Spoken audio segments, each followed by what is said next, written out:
Yeah. Welcome, everyone. This is our webinar on Chaperones Galore. My name is Liz Meyering. I currently serve as President Past of the Protein Society, and it's my great pleasure to introduce our webinar today on the latest research in the exciting field of protein folding chaperones. Before turning this over to our organizer, Annalisa Pastore, I have just some brief announcements. So I'd like to highlight the Q1 journal of the Society, Protein Science. We have an outstanding editorial team led by John Currian and with senior editors and editorial board covering all areas or very wide area of modern protein science. The journal also provides best paper awards for first authors who are graduate students or postdocs, and they're invited to give a talk at the annual symposium along with other benefits. And I also want to highlight the symposium. So we have our 40th anniversary symposium this year in Boston, Massachusetts, and the deadline for poster presentations and poster competition is June 1. So we welcome you to join us there. And with that, I come to our main event. I'd like to warmly thank Annalisa Pastore for organizing and serving as webinar chair, and also our speakers for sharing with us their exciting research today. A few words of introduction for our organizer. She's a professor at King's College London and a leading expert in protein structure, misfolding, and neurodegeneration, with a particular focus on diseases such as Huntington's and ALS. Her research combines biophysical methods, including NMR, with cellular and molecular approaches to understand how protein misfolding and aggregation contribute to pathology. She's authored over 250 publications and is widely recognized for advancing mechanistic insights into IDPs, intrinsically disordered proteins, and aggregation-prone sequences. Her contributions have been widely recognized by numerous honors, including election as Fellow of Academia Europaea and leadership roles in major international research initiatives and meetings. Before turning this over to Annalisa, some logistical notes. Each speaker will speak for 20 to 25 minutes, including a brief question period. After the talks, we'll have further questions in a discussion format if time permits. Please, everyone, take a moment now to find your Q&A tab, where you can type your questions at any time. Only the organizers and speakers see the questions, and these questions will be read out and answered in real time at the end of the talks and at the end. Answers may also be typed and then be available in the chat. So I thank everyone in the audience for joining us today as well. And your questions are very important and really enrich the webinar, so I encourage you to share your thoughts there as well. And now I'll turn it over to Annalisa. Thank you again. Hello, everybody. It's nice for me to do my first webinar. So the topic that we are going to consider is molecular chaperones, and these are a large class of proteins that assist in folding, stabilization, and quality control. Chaperones do not determine a protein's final structure, but guide folding and prevent inappropriate interactions. Many recognize exposed hydrophobic regions, which are normally based in properly folded proteins. Beyond folding, chaperones are control to protein quality control, and so misfolded proteins can be refolded, sequestered, and targeted for degradation via systems such as the ubiquitin proteasome pathway and autophagy. Understanding how molecular chaperones operate and why they fail sometimes has become a major focus in biomedical research. Therapeutic strategies aim at enhancing chaperone activity, stabilizing protein folding, and promoting the clearance of misfolding proteins are actively being explored. And so today we are going to hear from four very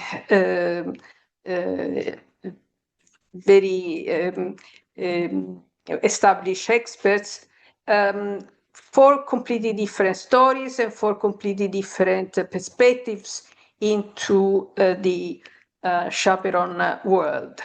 So we're going to start the order of the speakers will be first Axel Mogk, and then Johannes Buchner, and then Judith Frydman, and at the end Paolo de los Rios. So the first speaker is Axel Mogk. He's affiliated with Heidelberg University in Germany, a place that is very close to my heart. His primary research domain lies within biochemistry, genetics, and molecular biology, with a specialized focus on molecular biology, cell biology, biotechnology, genetics, and endocrinology. His work focuses on topics related to heat shock proteins and proteases, particularly the HSP70 and HSP100 families. He is mainly used in bacteria and yeast as model organisms to study mechanisms and regulations of protein quality control networks. He has a vast network of collaborations, including Bernd Buchau from the same university and Marta Carroni from Stockholm University.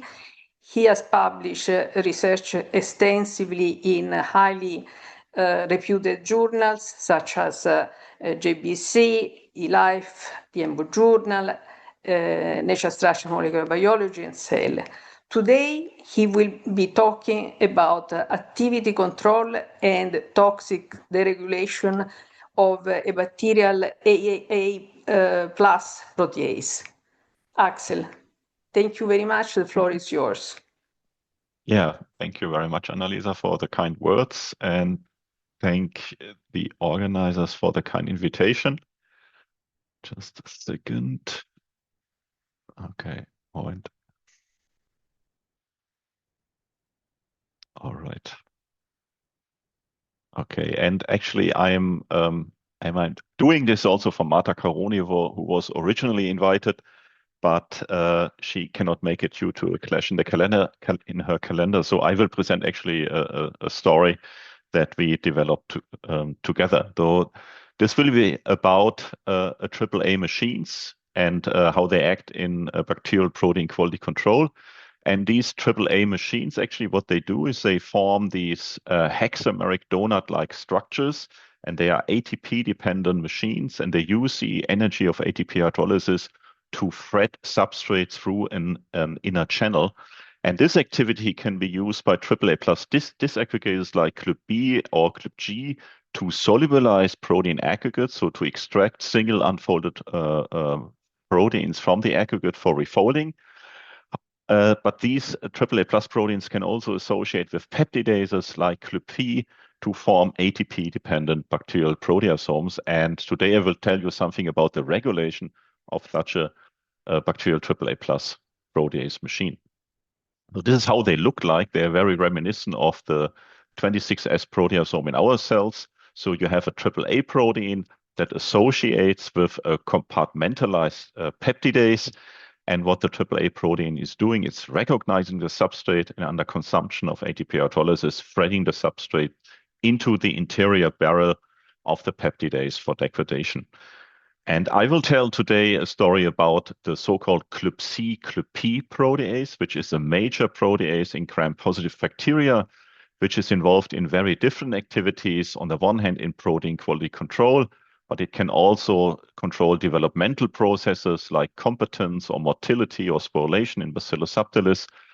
Frequently, it's involved in virulence of pathogens, and it can also regulate stress responses. In Mycobacterium, the homolog ClBC1 is essential for viability, and it has also been identified as important drug target. So how can ClBC and ClB act actually in such a huge variety of different processes? And so they must recognize the right substrate, and they do so actually with the help of so-called adapter proteins. And in Bacillus, in gram-positive bacteria, more than 3 adapters so far have been identified. 3 are listed here. One is MAC-A, which can, for instance, target unfolded proteins or proteins that harbor an SSR dacron tag for degradation. Then there is an arginine kinase complex, MCS-AB, which is phosphorylating arginine residues in target proteins, which then become substrate for the ClybC-P protease. And then there's ClybS, which is kind of an UBR1 homolog in bacteria, which can target an enteral substrate again for ClybC-P mediated degradation. Now I will start with old data actually from Kürşat Turgay when he was in the Buchner lab. What he discovered is that the ClybC-P protease on its own actually hardly shows any ATPase activity or proteolytic activity. So the protease itself in isolation is basically inactive.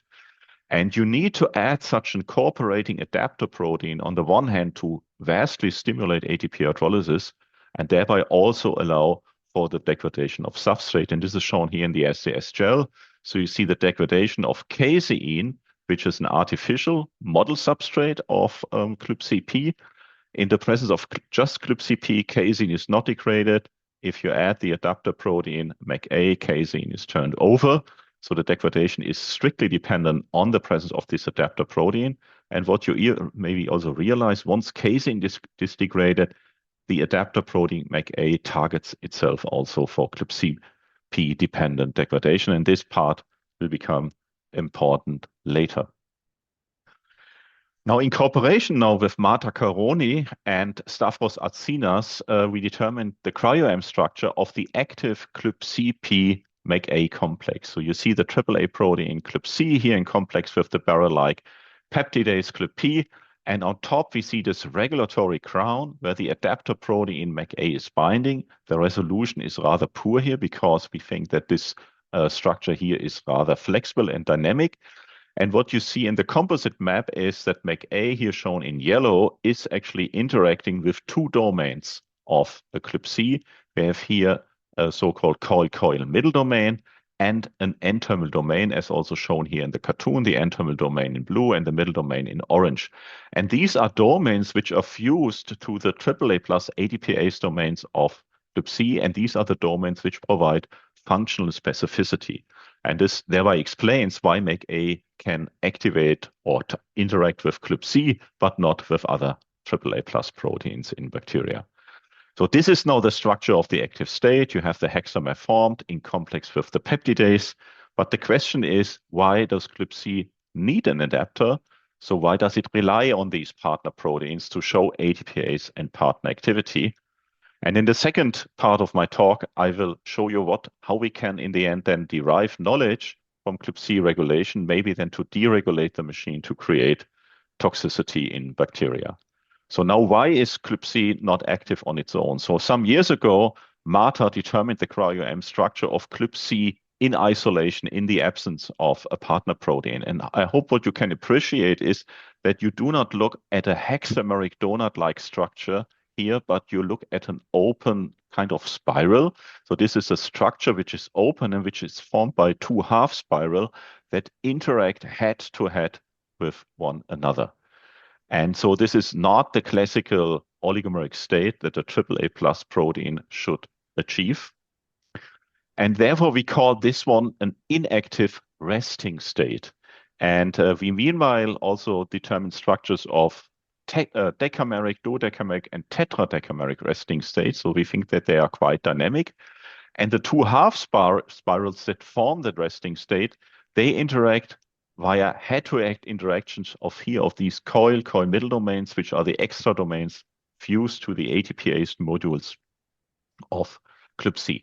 And this is an inactive state because these half spirals will not be able to interact with ClybP. And on top of that, we determined the activity states of the ATPase domains in this complex, and we realized that they are inactive, though they are incapable of executing ATP hydrolysis. So this is explaining in the end why ClybC is not active on its own, because it's forming an inactive resting state. And if we now zoom in at this head-to-head coil-coil interaction, which is crucial for resting state formation, what we now realize is that this is exactly the site where the adapter protein MAC-A is also binding. And so the pathway of ClubC activation is therefore very simple. MAC-A is binding to the tip of the coil middle domain, and thereby is preventing head-to-head interactions and preventing resting state formation. And we can show this impact of MAC-A on the assembly state of ClubC by a simple experiment where we did glutaraldehyde cross-linking, and then resolved the formed complexes by SDS-Page. And you see here, ClubC in the absence of the adapter is cross-linked to a high molecular weight species, which can hardly migrate into the SDS gels. And this is the resting state. However, once we add MAC-A, a smaller cross-linked species is appearing, and this is a hexameric state because it runs at the same position as a AAA plus protein, which is only forming hexamers. It's here ClubB, which we use as a control. Now, if we mutate this tip of the middle domain, this phenylalanine 436, if we mutate this residue to an alanine, we form hexamers right away, confirming that the coil-coil interaction is absolutely crucial for resting state formation. And then we ask, okay, what is the consequence if we abolish resting state formation in this middle domain mutant? And we assess the proteolytic activity of this ClubB mutant by using fluorescently labeled casein as a model substrate. In this case, if the casein is degraded by the ClubCP protease, we have a dequenching going on and therefore an increase in fluorescence. Here you see the activity of ClubC wild type in complex with ClubP, so we only have a slow and minor increase in fluorescence. So you see the poor proteolytic activity. Once we add the adapter, the degradation is very fast and very efficient. And if we do the same reaction in the absence of MAC-A, but now with middle domain mutants, where the phenylalanine residue was mutated or the entire middle domain has been deleted, what you see is now that we generate a constitutively active ClubC variant, which does not rely on a partner protein for efficient substrate degradation. And based on that, we could derive a model how ClubC is regulated. So it's forming an inactive resting state. We can shift the resting state via mutation into an active hexamer. In a physiological setting, this is done via association of the adapter MAC-A, which binds to the tip of the middle domain. And in this hexameric state, it can associate with the peptidase to form an active protease. Substrate can be recognized and will be degraded. And once the substrate has been degraded, then the adapter MAC-A is targeting itself for degradation, and thereby ClubC is converted back to the inactive state. So therefore, the ClubC activity is strictly linked to the availability of substrate proteins. So this is the first part of the regulation story. However, there's a second part, because it was known from research from, for instance, Tim Clausen lab, that arginines, which have been substrates which have been phosphorylated at arginine residues by another ClubC adapter protein, MCSAB, they can also activate ClubC to form a hexamer. And the same holds true for cyclic peptides, which can actually be toxic to bacterial cells and which target ClubC. So the question is, how can these alternative signals, phosphorylated arginines containing substrates and cyclic peptides, how can they deregulate ClubC if they do not engage the middle domain, but they only target the N-terminal domain? So how can actually the N-terminal domain incorporate this information to allow for ClubC activation? And to answer this question, we've started with an experiment where we chose a phosphorylated arginine substrate, which was shown by the Clausen lab before that this can be degraded by ClubCP without the help of an associated adapter protein. And we asked the question, can we uncouple the phosphoarginine dacron from the substrate protein? So can phosphoarginine also allow in the end for substrate degradation of a substrate that does not harbor this dacron sequence? And so we just added phosphoarginine in trans, and we monitored again the degradation of fluorescently labeled casein. This is a negative control, just ClubCP on its own, a poor activity.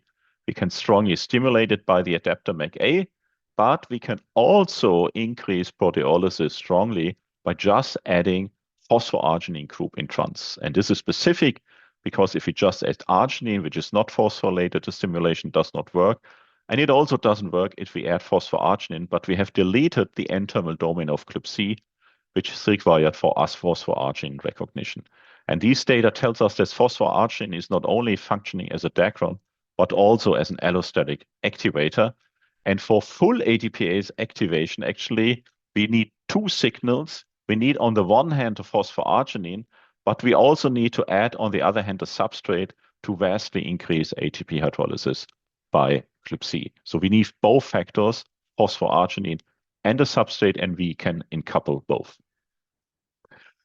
Then we asked, okay, the entity has two binding sites for phosphoarginine residue, and we asked which one is the most relevant for this activation step. So we mutated glutamate residues, which are in the center of these phosphoarginine binding pockets. We mutated these residues, and what we observed is, again, we are looking at the stimulation of substrate degradation, that if you mutate the PARC1 site, we do no longer see an enhancement in the presence of phosphoarginine. So this is the main site of the PARC-dependent activation of ClybC.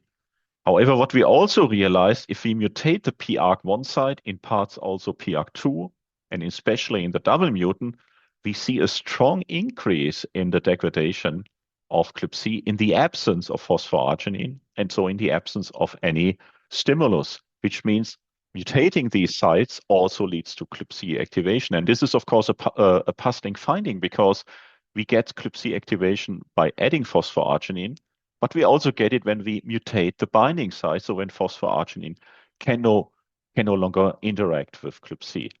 So in order now to understand what's going on, we again teamed up with Marta and her PhD student Lisa, together with the help of another lab member, Maciek. They determined the resting state at a much higher resolution than before, which allowed us to unambiguously place the entity within the resting state. And what we see now in this new resting state structure is that the PARC1 site of the N-terminal domain in the resting state is interacting with a neighboring middle domain. The PARC2 site is interacting with the middle domain of the same subunit. And on top of that, we identify a salt bridge interaction between highly conserved lysine residue from the entity and an aspartate residue from the first ATPase domain. So thereby we can define several anchoring points of the entity within the resting state. And so we ask whether these anchoring points are crucial for resting state formation. So we mutated pairs of residue which form interaction pairs. And let's start here. If you mutate the PARC1 site again and the corresponding residue in the middle domain, we see activation of the ClybC machine, confirming that this site is crucial for forming, in the end, the resting state. And we see an even stronger activation if we mutate the interaction between the N-terminal domain and the AAA1. So if you mutate, for instance, here this lysine 85 residue. In general, in all the mutations, we see a very good correlation between the increase in ATPase activity and an increase in the proteolytic activity of ClybCP, just confirming in the end the activation of the mutants, which then results in increased proteolytic activity. And we can define interactions between the entity and the first ATPase domain and the neighboring middle domain as the main anchoring points of the entity in the resting state. And these are crucial for keeping ClybC in an inactive state. And so now what phosphoarginine therefore is doing, its binding will disrupt the contact of the entity with the neighboring middle domain and therefore lead to ClybC activation. And the question now is, of course, is this regulation physiologically relevant? And so what we did is we expressed now ClybC from Staph aureus together with Staph aureus clupi in E. coli, and we did this from an IPDG regulated promoter. And we tested actually whether the activated, constitutively active mutants create toxicity. This is the expression of the wild type ClybCP in E. coli. And what you see, regardless how much IPDG we add or in which temperature we incubate these cells, it doesn't create toxicity. However, if you mutate the middle domain, so the cold domain, which leads to abrogation of resting state formation, we create toxicity at 30 degrees and at lower IPDG concentrations at 40 degrees. And the same holds true actually if we mutate the anchoring points of the N-terminal domains. So we create toxicity upon expression of these constitutively active variants. And this underlines the need to tightly control ClubC activity in an in vivo setting. Now, in the last part of my talk, I will address the question, how can cyclic peptides, which have been identified to be toxic to Mycobacterium tuberculosis by targeting ClubC1, how can they in the end generate toxicity? Now, these cyclic peptides, they bind to the N-terminal domain, but they don't bind to the PARC1 or PARC2 sites, but they bind to a hydrophobic groove. And so this does not directly answer in the end the question how they can in the end create toxicity in Mycobacterium. So we first wanted to see whether Mycobacterium ClubC1 is also regulated by resting state formation, and we teamed up here with the lab of Alika Weber-Bahn. So first we realized by looking here at the middle domain of Mycobacterium tuberculosis that it also includes a conserved phenylalanine residue in the middle domain, which in case of Staph aureus ClubC is crucial for resting state formation. And by mass photometry and electron microscopy, we can indeed show that the Staph aureus ClubC1 wild type is forming a resting state. However, when we mutate the middle domain, this resting state is converted to a hexamer, and we also see this here in negative staining EM. So the regulatory mode is the same. Then we checked in the end what's the consequence in activity if mutate the middle domain. And what we see is either by using Fitz casing as a substrate or by using GFP fused to the DAC1 SSRA. If we mutate the middle domain, we always see an enhancement of proteolytic activity. And then we added the cyclic peptide cyclin A, which is toxic to Mycobacterium. And what we see is that the cyclic peptide SYM-A can increase proteolytic activity towards both substrates, fluorescently labeled casein and GFP SRA.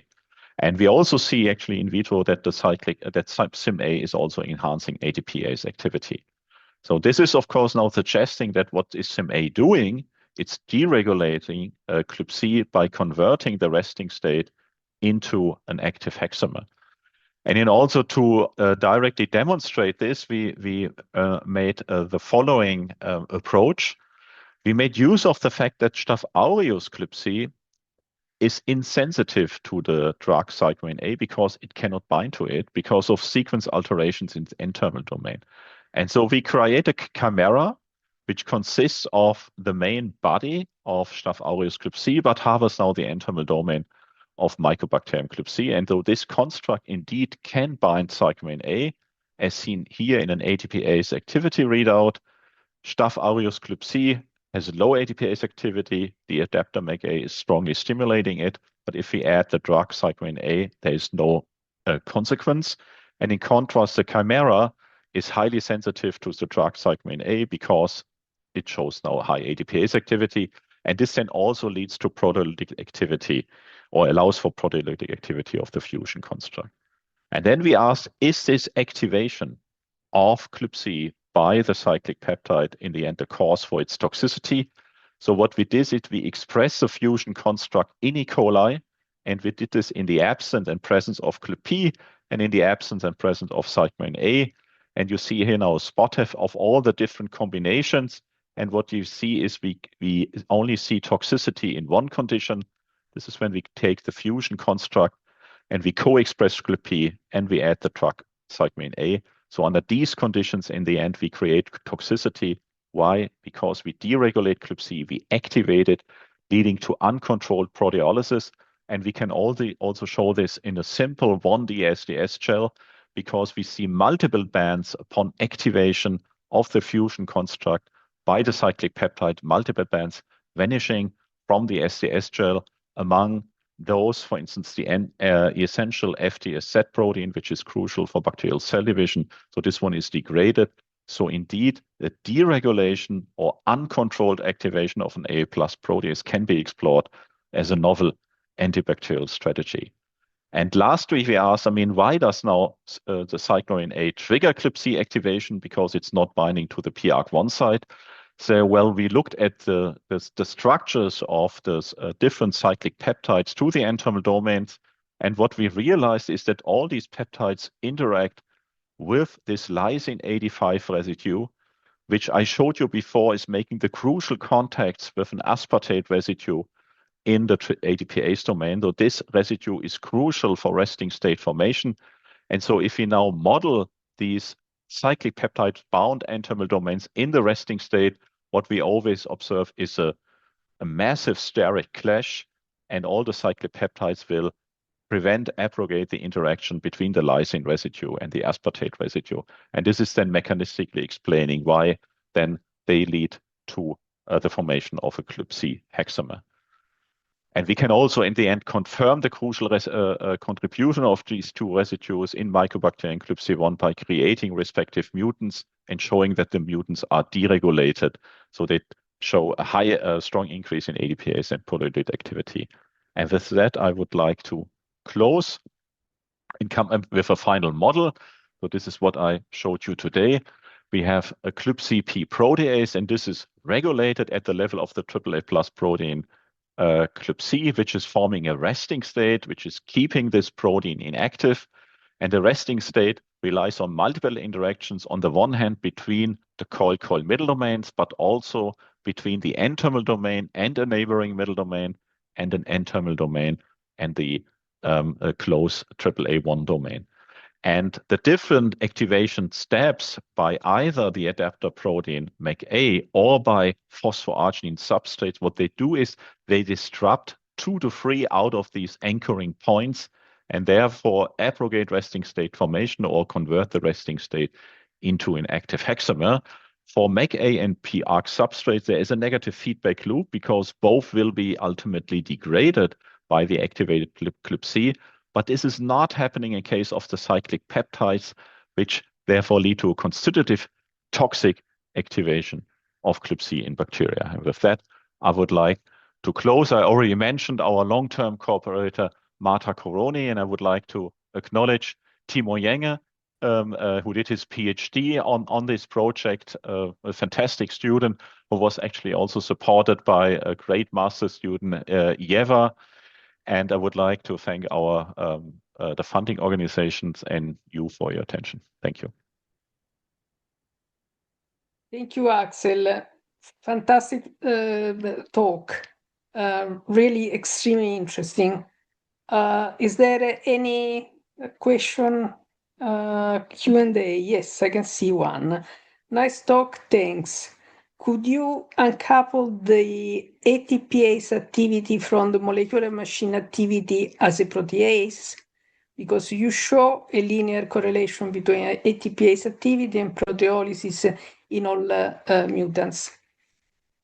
Yeah, this ATPase activity was actually measured in the presence of the peptidase ClP, right? So which can also, in the end, enhance ATP hydrolysis by ClC, right? So what we see in the ATPase is measured in the presence of the peptidase, and therefore, then of course, it also correlates with an increase in proteolytic activity. I hope this answered the question.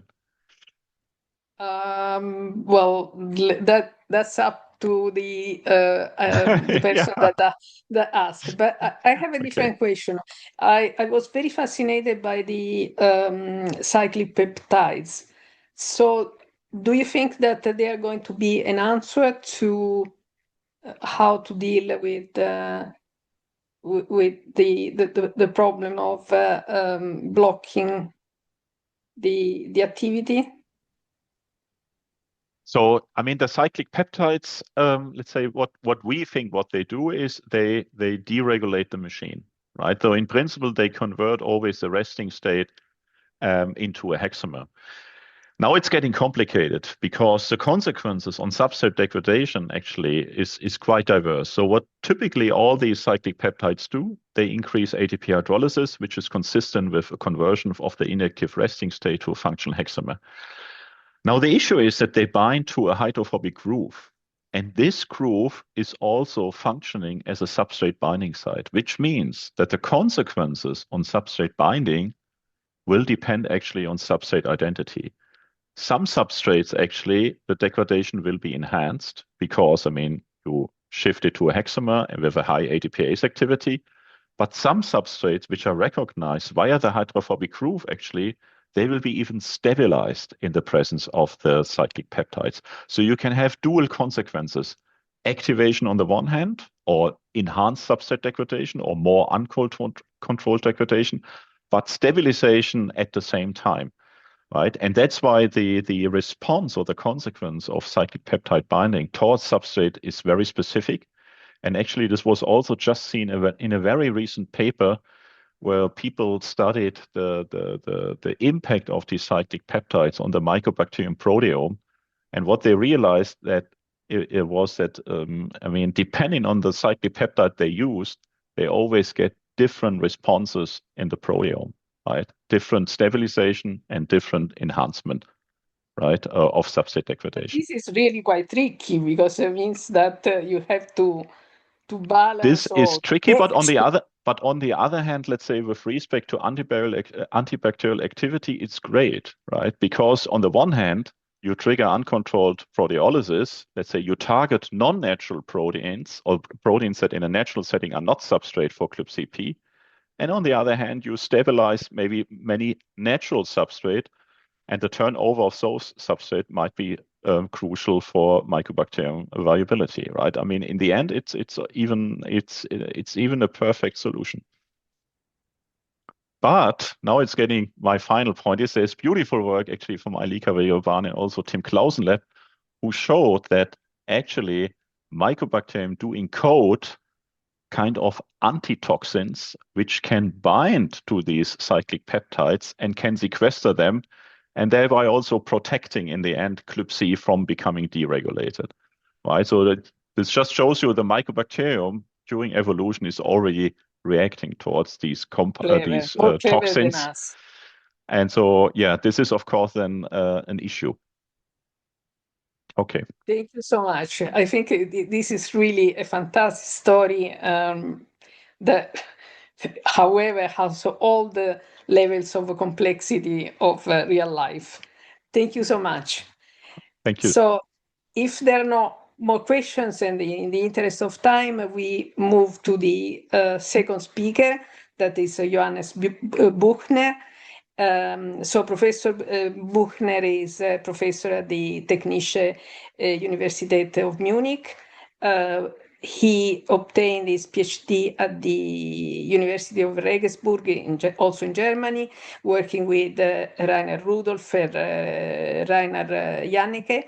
He performed his postdoctoral research in the lab of Ira Paston at the National Cancer Institute of the NIH in Bethesda. Before becoming assistant professor at the University of Regensburg, and then a full professor at the University of Munich, the Technical University of Munich. A major focus of Professor Buchner is HSP90 chaperone machine. His work has provided a detailed mechanistic understanding of how this machine works and its regulation by co-chaperones. Several discoveries of Professor Buchner on chaperone-mediated protein folding have been translated into novel applications in biotechnology. He's a recipient of an endless number of awards, and today he will talk about how HSP90 holds and folds proteins. Johannes. Thank you very much for the very nice introduction. Maybe just I have to add one of the awards I'm most proud of is the Hans Neurath Award of the Protein Society I got a number of years ago, which is really very, very nice. So let me start with my presentation, and I will talk about HSP90, as you heard already in the introduction. And my title is How HSP90 Holds and Folds Proteins, because it has a special mechanism to, I think, to stabilize the proteome. And I will tell you a little bit about how we think HSP90 works in general, and specifically how a certain co-chaperone works. And this also tells you how we go about to study these processes. So I guess you're not all very familiar with HSP90, so I just want to give you a very general introduction and tell you, first of all, you see there's the crystal structures and cryo-EM structures of HSP90 by different labs, and recently most important structures from David Aggart's lab. And so we know a lot about the structural details of this protein. It's a dimer, and it has many important substrates in this cell, like kinases, E3 ligases, transcription factors. And importantly, these proteins are not just handled a bit better, but without HSP90, the strict clients, as we like to call them, the substrate proteins or client proteins, they are really rely on HSP90. And if HSP90 is not available or not active, these proteins are not functional. So there is kind of an addiction of a significant amount of the human proteome under physiological conditions on HSP90. So I think that's very important that we have this kind of hundreds of proteins that really rely on this molecular chaperone. Now, one thing to understand HSP90, an important aspect is that it undergoes large conformational changes. So this means from the structure on the left of the slide, which is I showed you before, this open structure, if you add ATP, then this protein kind of closes, it becomes a closed dimer, and you see the N-terminal domains and middle domains of HSP90 associate. And this conformation changes are very important for the functional cycle and for the interaction with the client proteins. So we analyzed some years ago this functional cycle, this conformational cycle by a Phred system which we developed. And what we found is that, first of all, you should know that this cycle is very slow, as you see in the middle of this cycle. So it takes minutes to get the protein through one of these cycles. And so what is the limiting part? And the limiting part is really that the protein, this transition from the open to this folded state. And this takes, as you can see, a major part of the cycle is dominated by these reactions that lead to the first closed state. And only in this closed II state, the ATP can be hydrolyzed. So why is this important? It's important because, as we found out later, all these open states are kind of the client acceptor states. This means in these open states, HSP90 interacts with the client protein. In the closed state, the client protein is processed. So, so how this then happens in the cell is that HSP90, complicated enough, does not work on its own, but it's working together tightly in many, many situations with HSP70. And if you look at this little drawing on the left-hand side of this slide, you see that the idea is that HSP70 picks a certain client protein, and then it hands it over to HSP90, and HSP90 may already be equipped with several co-chaperones, and I come to that later. So we see this here less schematically. For example, we see here a protein, a client protein called GR, glucocorticoid receptor, is handled by the HSP70 system, and then we have a specific adapter protein, and this brings the two chaperone systems together, HSP70 and HSP90, and then co-chaperones are exchanged, and then we have a complex in the closed state that's important for processing of the client, and then the folded client is released. So this is in principle, in a nutshell, a simple version of the HSP90 cycle, although it may not look so simple to you. Good. Now, I mentioned in this slide several co-chaperones without telling you much about it, but an important question is, what is a co-chaperone? So it's something functional that works with a chaperone. So in a very simple definition is that co-chaperones we have been studying over the years, they either modulate the function of the basic component, means the chaperone, or they extend the function to provide them with new properties. And they may or may not be also active without the central chaperone component. So there are co-chaperone that have a life on their own, that do some chaperoning, you could say, on their own, but most of the part they interact and work together with HSP90.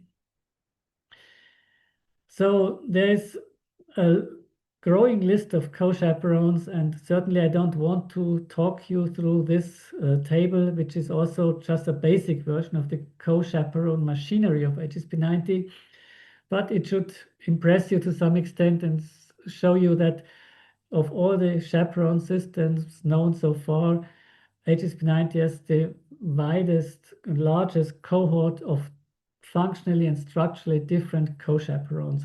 So you can see HSP90 as a central platform to which different modules attach depending on which client protein needs to be folded.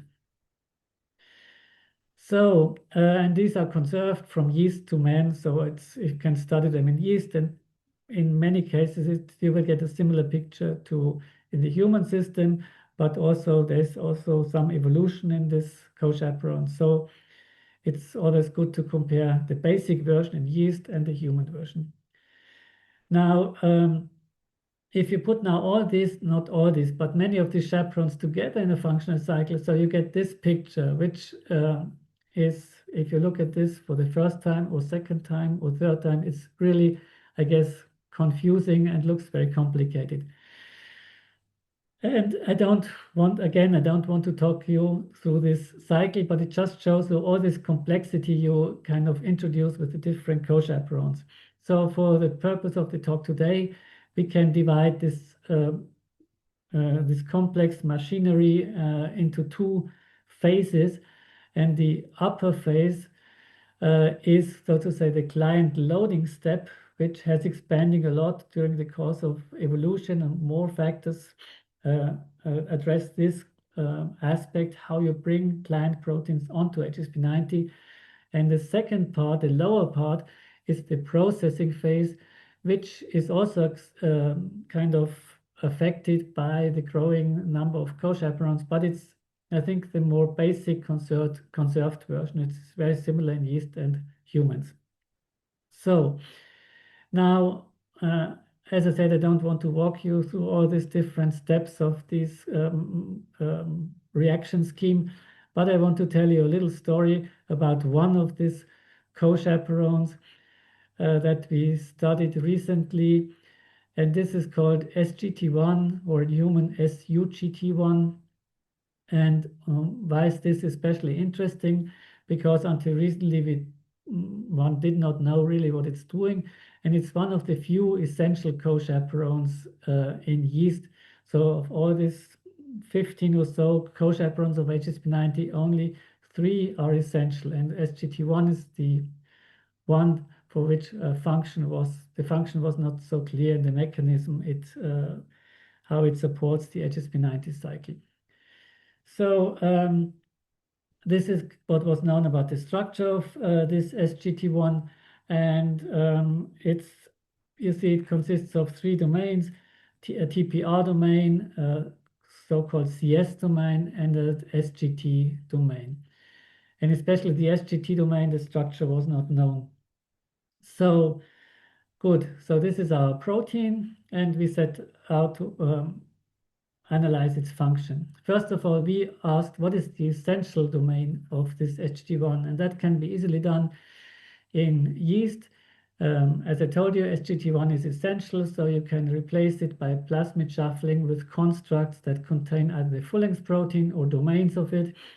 And if you look on this yeast experiment and this plate on the right, you see that if we either express SGT1 in the knockout strain or only the SGS domain, we can restore yeast growth. If we express the other domains, we don't see any growing cells. So SGS is the essential domain of SGT1. Good. Then we also asked what is the function of this domain, for what is it important? And for this, we use an assay that has been established by Susan Lindquist. And in this assay, you express glucocorticoid receptor in yeast. As I mentioned, this is one of the classical stringent clients of HSP90. And we can express this protein together with the SGT domains I just showed you in this SGT1 knockout strain. And you see that only in the presence of the SGS domain or the full-length protein, we can detect GR. In the presence of the other two domains, GR, which is also yeast, strongly chaperone dependent, is not present and not visible. So we need the SGS domain for chaperone function in vivo. Good. Now we were interested in understanding this SGS domain also on the structural side. And for this, we teamed up with our friends in the NMR department in Michael Satter's lab with Florent Delommel. And they determined the NMR structure of this domain. And they showed that this domain is largely unstructured, but has two, or if you wish, two stable helices and one not so stable helix. Okay, so then we have kind of an idea how our protein looks like.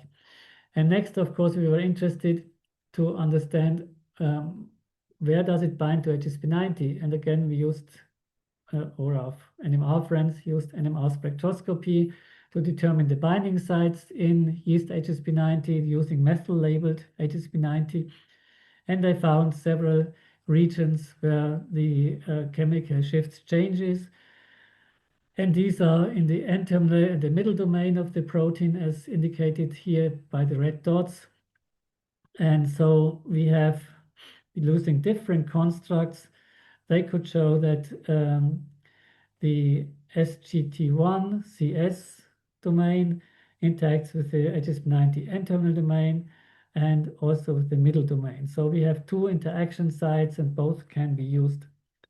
So this was interesting because this interaction with the middle domain was not known before. This seems to be a yeast-specific interaction.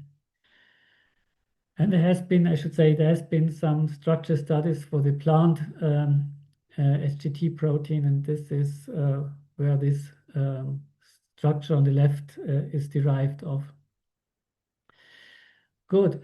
So this was already nice, but then Florent and Michael also succeeded in producing a crystal structure between the HSP90 middle domain and the SGT1 CS domain. And so this gave us then atomic detail about the interaction, which was very useful for understanding the interaction on a molecular level. Good. So, but what we can conclude from this or this experiment that the CS domain is the interaction domain, and before the SGS domain seems to be the functional chaperone domain of this co-chaperone. Okay. Now, what another point that we were very interested is there an interaction of SGT1 with HSP70? Because I told you HSP70 is kind of strongly cooperating with HSP90. And there was also literature that indicated that there is indeed an interaction, that the SGS domain binds to HSP70, but we could not see this neither by AUC analysis using fluorescence-labeled SGT1 or by NMR analysis. So we don't see an interaction of SGT1 with either HSP70 and shown in this lower NMR panel here with YDG1, so one of these HSP40 proteins in yeast. So the interaction seems to be really specific for HSP90. And then we asked, well, a third possible interaction partner are the client proteins. And when we tested this again by NMR with our model client, the glucocorticoid receptor ligand binding domain, we indeed saw that there's a specific interaction between the SGS domain and this client, as shown in this NMR figure here. And the two helices of the SGS domain are involved in this interaction. So now we have the picture we have so far is we have an interaction with HSP90, we have an interaction with the client protein, and the interaction with the client protein is via the SGS domain. The interaction with HSP90 is via the CS domain. And we have no interaction with the HSP70 system. And we know that the SGS domain is important for producing the client protein in yeast. So what we then analyzed, well, can we put this different information together in one picture? And for this, we did again AOC analysis or AOC experiments in which we used the label GR-LBD. So this is our client protein. And we added it to HSP90, and this results in a peak shown here. And we also have a peak for SGT and GR here. And if we add all three components together, we see a ternary complex. So it means this complex could look schematically like this, that the client is bound to HSP90 and it's bound to SGT1, and SGT1 is also bound via its CS domain to HSP90. So this is then part of the functional cycle, and one could easily envision that maybe SGT1 traps the client protein and brings this to HSP90. So now, what can we reproduce this positive effect of the SGT on GR in vivo? Can we reproduce that in vitro in an in vitro experiment? And yes, we can. So I want to explain you this experiment, which is a bit more complex.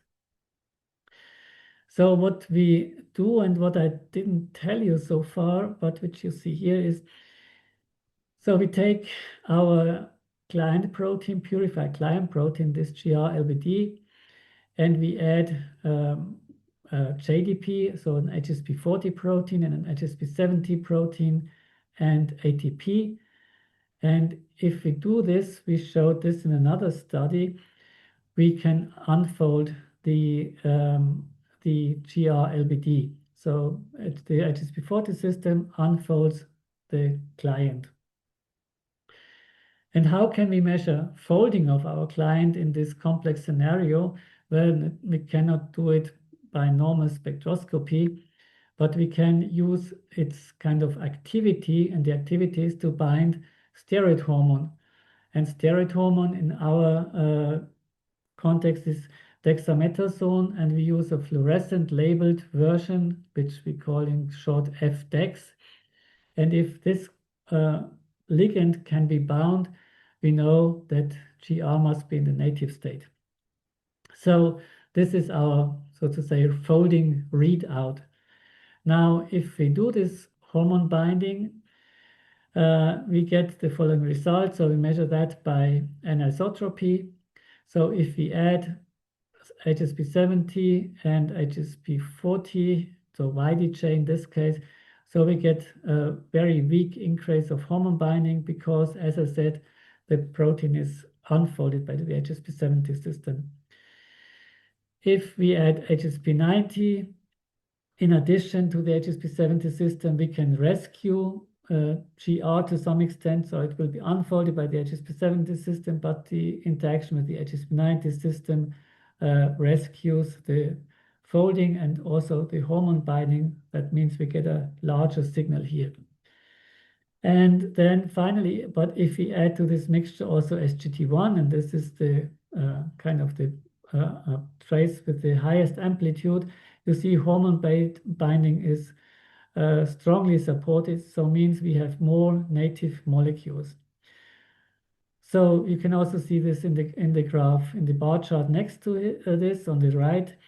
So this would be the kind of native molecules we get either in the presence of HSP70, which is very low because it unfolds. We get more if we have HSP90s present in addition. And we get almost all native molecules back if we have, in addition to HSP90, also SGT1. So SGT1 is definitely a folding factor that promotes the folding of a client in the context of HSP90. And this is also summarized in the cartoon above, where you see the steps that we envision. And so we have then active GR in the end. Good. Now, these, together with some other results we obtained and which I didn't include today to keep this short, we came up with a model that we published quite recently. And here you see this HSP90 cycle that I showed you in the beginning. And this on the right-hand side is now the cycle in the presence of SGT1. And you see one thing you observe immediately, this cycle is larger. And larger means giant cast in the cartoon that the cycle is longer. So the cycling time without SGT1 is shorter. So the client is turned over faster or released faster. In the presence of SGT1, it stays longer associated with HSP90, and this gives the protein, we think, a better chance to become folded. So in this scenario, which we show here, SGT1 would be bound to HSP90 already. The client would come in, and it also can come in via the HSP70 system still. And then once the client has reached HSP90 and is in complex with HSP90, here we have this ternary complex I showed you before. And then there would be factors that release the client, like a co-chaperone called AHA1. So it can kick out some clients. But if SGT1 is present, the client is protected from premature release. It can fold to the state that is, so to say, that is hormone binding competent, and then release the folded client. So this is, in a sense, what I told you today, kind of that SGT1 is a co-chaperone of HSP90 that attaches specifically to HSP90 and to client proteins. And in this ternary complex, it protects the client from the action of other co-chaperones, which may be negative for the outcome of getting a folded protein. All right, so this study has been done in my lab by two very talented graduate students, Sonja Engler and Christopher Dodd. We had, as I mentioned throughout the talk, a strong and very fruitful collaboration with the Michael Sattler lab. Specifically, Florent Delhomme was instrumental for this study, and Abraham Lopez joined. And also with a collaboration with another NMR group, Rina Rosenzweig's group, and here Ofra Faust contributed to the understanding of JDPs and interaction with SGT1. So I thank all these people for their contributions and you for your attention. Thank you. Thank you, Johannes. This is beautiful talk and a fantastic work. So I see that there are already two questions, which I'm going to read loud. HTPG in bacteria is functioning always in the presence of HSP70, different names, and not with the other co-chaperones that you mentioned that are important for HSP90 cycle in the cytosol of eukaryotes. Similarly, HSP90 in the ER is functioning always in the presence of HSP70 and not the other co-chaperones. As HSP90 a standalone chaperone activity that is independent of HSP70? Yeah, that's a very good question. I would say yes, but I think it's still, as I mentioned before, and what has been mentioned in this question is there's many reports that show that they two work together, and not always mediated only by co-chaperones, but there is also a direct interaction that has been shown by several laboratories, pioneered by Sue Wigner's laboratory at the NIH. So in addition to what I showed you, HSP70 and HSP90 can bind directly also in the ER, but still I think, and we showed in vitro that also HSP90 alone can directly bind to client proteins. So the transfer is made easier by interaction with HSP70, but a direct interaction is also possible. Yeah. Thank you. Another question is, thanks for the talk. Would you think that the TPR domain of SGT-T1 is involved in HSP70, HSP90 binding? And if so, does it have a preference for one of them? You show that it is not essential, but it might help the targeted regulation. Yeah, that's also good, very good question. And this could be the basis for another talk, because I didn't talk about this issue that many of the co-chaperones of HSP90 have TPR domains, and they bind to the C-terminal ends of HSP70 or HSP90 or both. Now, SGT1 also has a TPR domain, and I didn't talk about this except mentioning that it exists, but this TPR domain does not bind to HSP70 and HSP90. So people in other labs have shown that, and we could reproduce that. So it's a different kind of TPR domain.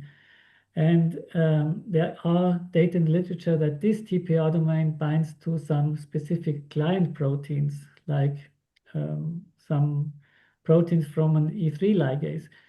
So, and one idea that is around, but not really kind of experimentally proven, that maybe the assembly of complex client proteins that exist of several subunits could be stimulated by bringing in one client via the TPR domain and the other client via HSP90. But this is just speculation at the moment. But for, as I said, an interaction of the TPR domain with HSP90, the TPR domain of SGT with HSP90 and 70, we could not see and others did not see. Thank you. Two questions from the same person. Is there any specification for high and low molecular weight clients with respect to SGT presence or absence? And then by client proteins, I mean substrate proteins needing folding. Yeah. So we would love to have an answer to this. So we don't know yet what the client spectrum of SGT1 is. So as I mentioned, GR, glucocorticoid receptor, is certainly not an authentic client for the yeast SGT1. It works in yeast, it works in vitro, but we don't know which clients are handled and stabilized by SGT1. I would suspect it's, but this is just speculation, that it has a broad effect, but it could also be client specific. We just don't know, but definitely this is a good and important question too, that needs to be answered in the future. Thank you. Two quick questions that short questions and short answers. Does SGT1 have a preference for specific clients, such as steroid hormone receptors, or does it have a more general role that applies to many clients? Yeah, short answer is I tried to answer it in part already before, so short answer would we'd love to know. Okay. And in the last experiments where you followed the folding of GR, did you use the SGS domain of STG1? Yeah, we tried this with different modules, and the full-length protein, or at least the SGS construct, they were equally effective. The SGS domain alone, if I recall correctly, has some effect, but the binding of the SGS domain to HSP90 is required to see this full effect. Yeah. Okay, thank you so much. Now, in the interest of time, we go to the next speaker, and we take Judith. There was a bit of a moment of panic, but I think the panic has now been clarified. So let me just introduce Judith. So Judith Frydman is a biochemist who's working as the Donald Kennedy Chair in the School of the Humanities and Science, and she's professor of genetics at Stanford University. She studied at the University of Buenos Aires, earning a PhD in biochemistry. After graduating, she did a postdoctoral fellowship in the lab of Ulrich Hartl at the Memorial Sloan Kettering. Her research focuses on protein folding, of course. Her laboratory discovered the molecular chaperone trick CCT and determined its mechanism and function for protein folding. She was elected as a fellow of American Academy of Arts and Science in 2018 and a fellow of Biophysical Society in 2019. In 2017, she was given the American Society for Biochemistry and Molecular Biology Merck Award. She's an editor of Journal of Cell Biology. In 2021, she was elected a member of the National Academy of Science USA. Today, she's giving a talk about molecular chaperones, mediators, and cellular proteostasis, although it's possible that the title that I have is not the final one. Judith, the floor is yours. Okay, well, thank you very much. It's really a pleasure to be here, and let me start sharing my screen. Okay, do you see my main screen? Yes. Okay, great. So yes, I'm going to tell you about studies from my lab, trying to understand how molecular chaperones maintain what is nowadays called cellular proteostasis, which is basically the processes that help proteins fold and help them then maintain their folded state throughout their life. And of course, the information or the concept that we have for how protein fold was originally established by many biophysical studies that suggest that the information for the native three-dimensional state of proteins, as you can see here, is somehow encoded by the amino acid structure. Now, this concept was established for very small proteins, and in the cell, proteins are really enormously complicated, as you can appreciate from this structure of respiratory complex 1, in which 7 subunits are translated in mitochondria, 38 subunits are translated in the cytoplasm, and we really don't understand how these very complex proteins in the cell fold and assemble, and if the same principles that were established for very small proteins still apply. In particular, just looking at the structure, you can think, how do all these polypeptides know to come together? How do they know that to fold when they come together and not to misfold when they are coming out of the ribosome? So in the lab, we're very interested in understanding these complex protein biogenesis decisions as they occur in vivo, and also the principles that guide it in vitro. And in particular, all these decisions have to be taken in this very complex cellular environment of the cell, where you see many different ribosomes.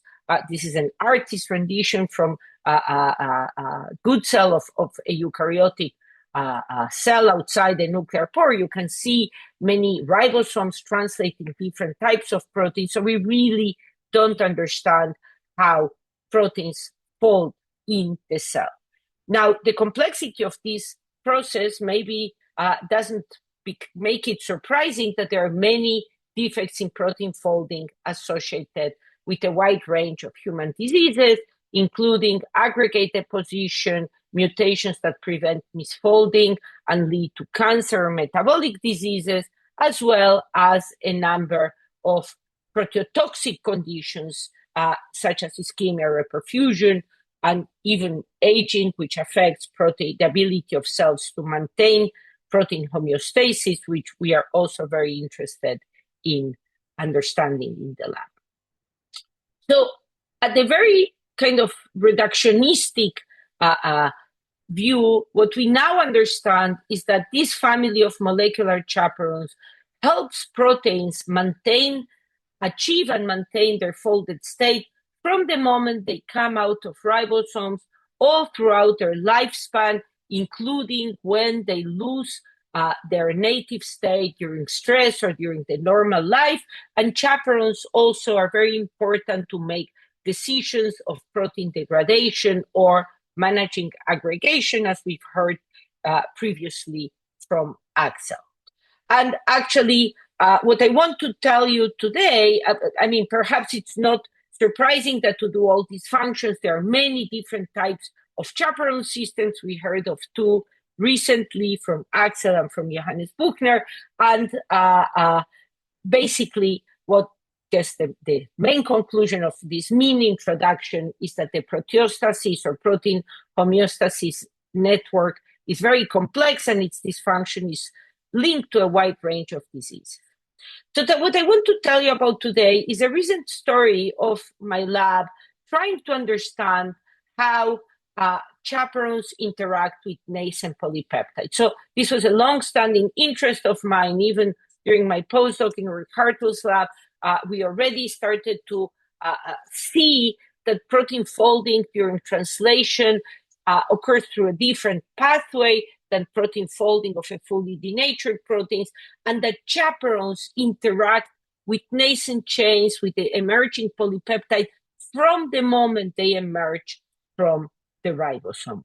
And over the years, many labs, including my own and Bernd Buchhaus and Elter Doyerlings and many other labs, have defined the complex network of chaperones and targeting factors that interact with nascent chains when they come out of the ribosome. Now, one important question is how does all this complex network of different chaperones and quality control factors and N-terminal modification factors know which nascent chains to bind, when to bind? Do they all bind to the nascent chains? Do they bind to different types of polypeptides? Particularly, this question is complex because as the polypeptide emerges from the ribosome, it only exposes incomplete signals. So how are these incomplete, relatively low complexity signals exposed by the emerging nascent chain, interpreted in vivo by this very complex cellular environment to recruit the correct chaperones or factors for nascent polypeptide fold? So in the past, we looked at two different chaperones, that one of them has already been mentioned by Johannes, which is HSP70, and which in yeast is called SSB, and another chaperone that I don't have time to talk about, but has been mentioned by Annalisa, which is the ring-shaped chaperone in trig, which is a gigantic cylindrical protein complex. And what I'm showing you here is results from an experiment done by Kevin Stein in my lab, in which we do selective ribosome profiling to understand when, as the nascent chain emerges from the ribosome, does the ring-shaped chaperone in trig CCT get recruited to polypeptides or HSP70 recruited to polypeptides. And this is a meta-gene analysis so that you understand what this figure is showing, where we take nascent polypeptides and align them from the beginning of when a domain emerges from the ribosome all the way to the completion of the domain. So you can see these are domains of different sizes, and the rest is a region of the polypeptide that is not encoding for a domain. And you can see that these two different chaperones bind densely within regions of the nascent polypeptide that are going to become folded globular domains, and HSP70 binds from the very beginning of the domain, while trig binds later in the emergence of the domain. Interestingly, this dotted line represents about 35 codons because these chaperones bind nascent polypeptides after they emerge it from the exit tunnel of the ribosome. So this represents when the polypeptide is still within the exit tunnel of the ribosome, which is about 35 amino acids. So what these experiments suggested is that HSP70 seems to bind earlier in domains than the ring-shaped chaperone in trig, and they bind to different types of motifs within the nascent chain. HSP70 binds to linear stretches of hydrophobic amino acids that encode for beta sheet, so have beta sheet propensity, and this is really consistent with the type of motifs we know from many biochemical experiments that HSP70s like to bind in polypeptides. Trig doesn't seem to bind to a consensus motif. In fact, it binds later when domains emerge because it seems to bind to some sort of folding intermediate, and the proteins that seem to bind trig co-translationally are enriched in beta sheet containing domains, suggesting specific domains structures are recognized, which we really don't quite understand how they are recognized. But in conclusion, HSP70 is recruited early, trig towards the end of the domain, and both of them seem to function to help beta sheet containing domains to fold. In specifically, HSP70 seem to bind to beta sheet propensity type of motifs. So recently, we turned our attention to a really interesting nascent chain associated factor called NAC for nascent chain associated complex. It was originally identified by Martin Frydman about several decades ago. It's a dimer evolutionarily conserved from yeast to man. It actually has very long and flexible N and C terminal tails that seem to recruit N-terminal modifying enzymes, binds very close to the tunnel exit of ribosomes. And interestingly, NAC mutations have been identified as GWAS for Alzheimer's disease. And a couple of years ago, in collaboration with Elke Doyerling's lab, we showed that huntingtin can suppress amyloid aggregation of both huntingtin and A-beta peptides in a non-ribosomal function. Okay, so Elke Doyerling's lab, as many other labs, including more recently Roland Beckman and Nenad Bam, have shown that NAC controls N-terminal processing of methionine aminoacyl peptidase and N-terminal acetylation. And also Elke, and actually a former postdoc in my lab many years ago, showed that NAC regulates co-translational recruitment of SRP to ER-bound proteins. But the question is NAC a chaperone? And if it is a chaperone, what is it doing?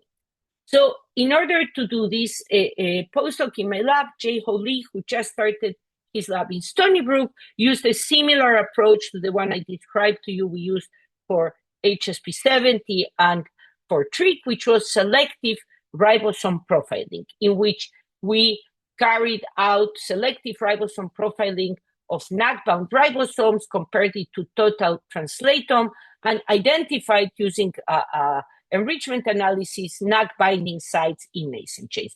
And these experiments were done in C. elegans in collaboration with the lab of Elke Doyerling.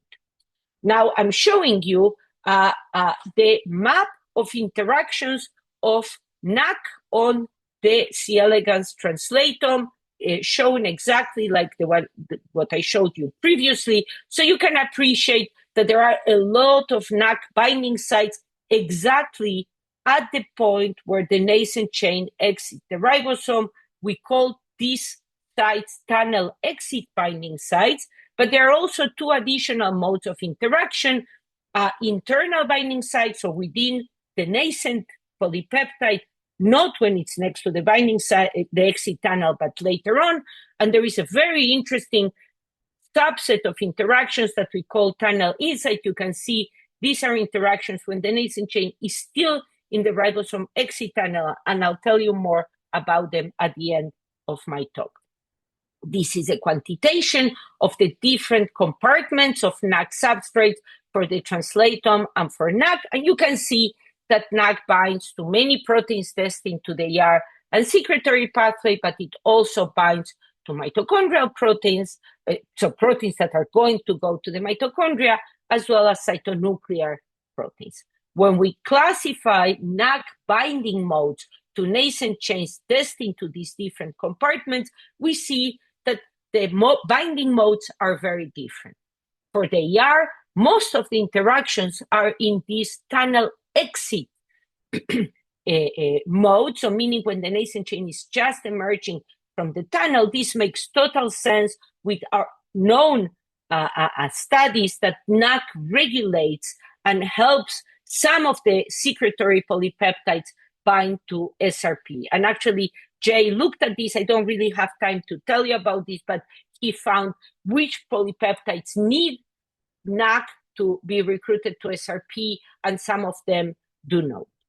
For mitochondria, there are very few tunnel exit and very few in-tunnel interactions. Most of the interactions are with internal sites, and these internal sites correspond to very hydrophobic transmembrane domain or cofactor binding sites for mitochondrial precursor proteins. Again, I don't have time to show you, but Jay and Elke's lab collaborated to show that NAC is important for insertion of some membrane proteins into mitochondria.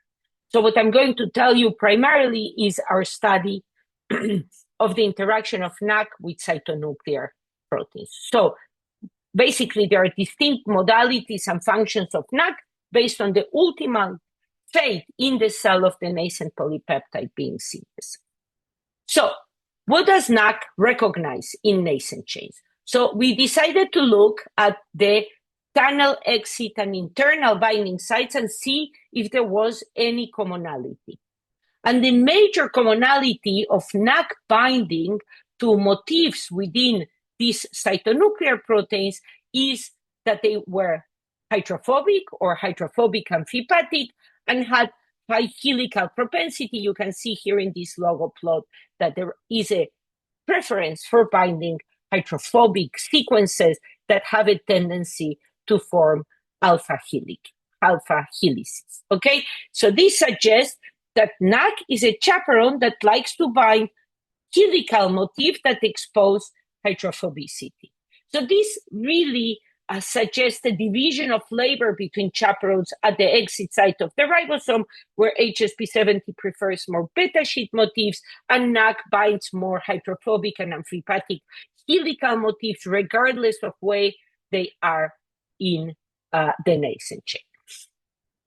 So what type of proteins need NAC for binding? So we did some domain analysis using either PFAM or CAT, and you can see that there are specific domain families that are enriched for binding to NAC, for instance, histones or P-loop ATPases. Okay, so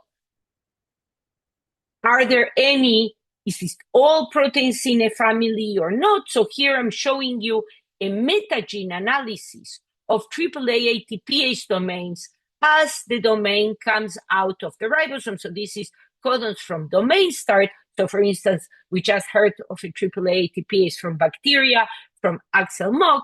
And what you can see is if you do a metagene analysis of 20 such domains, you see that there are stereotypical commonalities in the NAC binding enrichment. And if we map these motifs within the domain of the AAA ATPase, you see that they are in a helical, so in a helix in the folded domain, and this helical region has a hydrophobic sequence and a charge sequence, and the hydrophobic surface is amphipathic and then is going to bind to the motif or face the core of the protein once the protein folds.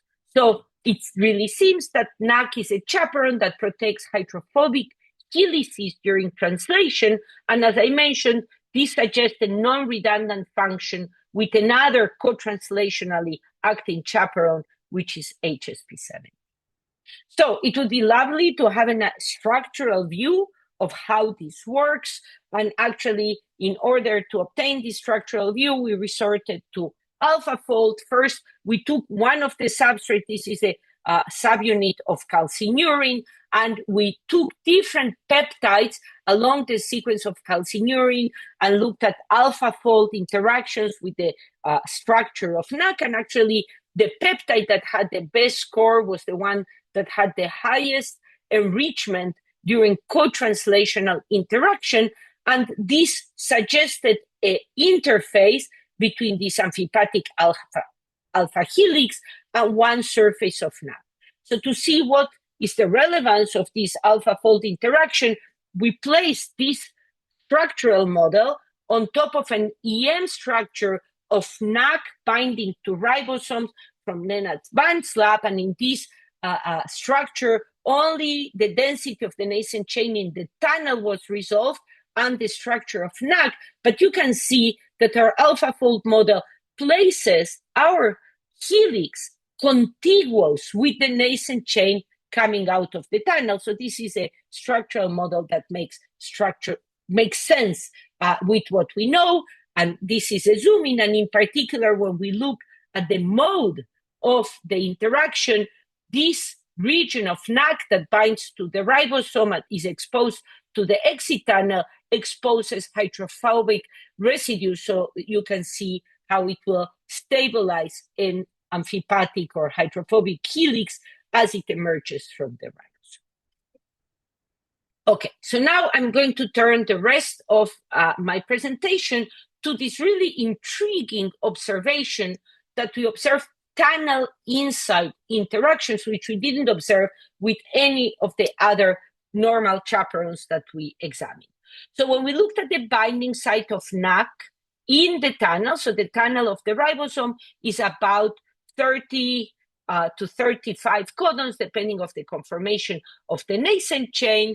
And actually, you can see that there are binding sites or interaction motifs early in the tunnel with a peak around 5 or 6 amino acids, and later in the tunnel with a peak about 25 amino acids. So this really corresponds to very early when the nascent chain is before this constriction site in the ribosomal tunnel or after the constriction site in the ribosomal tunnel. So is this a real interaction driven by NAC? So in order to test this, we first resorted to an observation that was made in Elke Derling's lab a while back, which she showed that in NAC, there is a interaction via this positively charged patch in the N-terminus of the beta subunit, but there was a negative regulator of affinity for the ribosome for NAC in the N-terminus of the alpha subunit, and we could actually delete or change the charge of this N-terminal site to make a very high affinity version of NAC that we call the superbinder NAC. And I'm going to show you in a minute in vitro experiments that confirm that there is a direct interaction between this N-terminus positively charged region of NAC and the nascent chain in the ribosomal tunnel.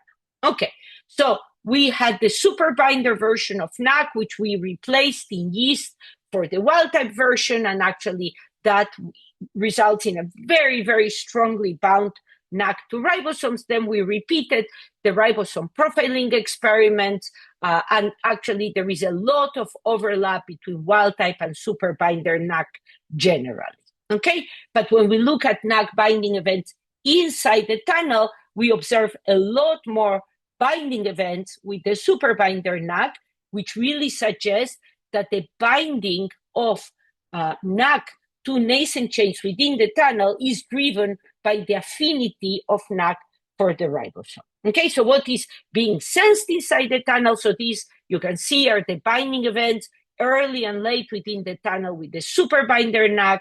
And when we look at the motifs of the nascent chains that are being contacted by NAC in the tunnel, they are very similar for both wild type and the superbinder NAC. In the early events, we see an enrichment for highly charged N-termini, okay, particularly negatively charged amino acids. And in the later, late in the tunnel, so what would be the vestibule in the tunnel, we see an enrichment for hydrophobic helical motifs, suggesting that maybe NAC reaches within the tunnel to stabilize this. So we wanted to really confirm that there was an interaction of NAC with the nascent chain while it was still in the tunnel. And in order to do this, we collaborated with Elke's lab to do in vitro translation in reticulysate, where we translated very, very short radioactive nascent chain, about 25 amino acids, so this will still be in the tunnel, and put a photoactivatable crosslinker at the tip of the N-terminus of the beta subunits. And you can see that we observe crosslinks of these nascent chains when they are still in the tunnel.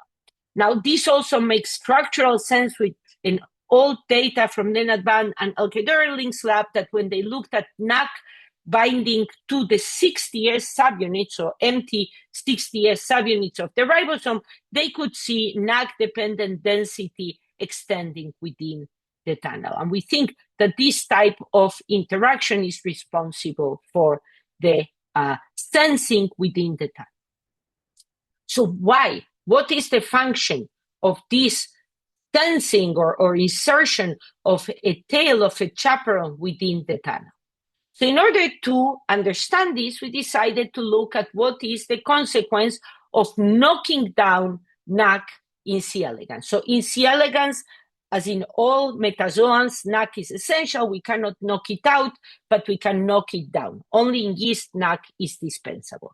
So this is the ribosome profiling of a normal C. elegans, so wild type. And actually, what you can see is that there are early pausing events when the nascent chain is first transversing the tunnel. These early pausing events, very early in translation, had been observed before by the lab of Tzachi Pilpel, first in yeast, but also in other systems, and they call them the ramp. So basically, the ramp is a very universally observed phenomenon, evolutionarily conserved, in which when the ribosomes start to elongate on a nascent chain, they slow down while the nascent chain is still within the tunnel, and then they adopt a faster elongation rate. So what happens if we delete NAC? The ramp is largely abrogated, both early and late within the tunnel. So this really suggests that in-tunnel interactions of NAC with the nascent chains modulate this early translation elongation.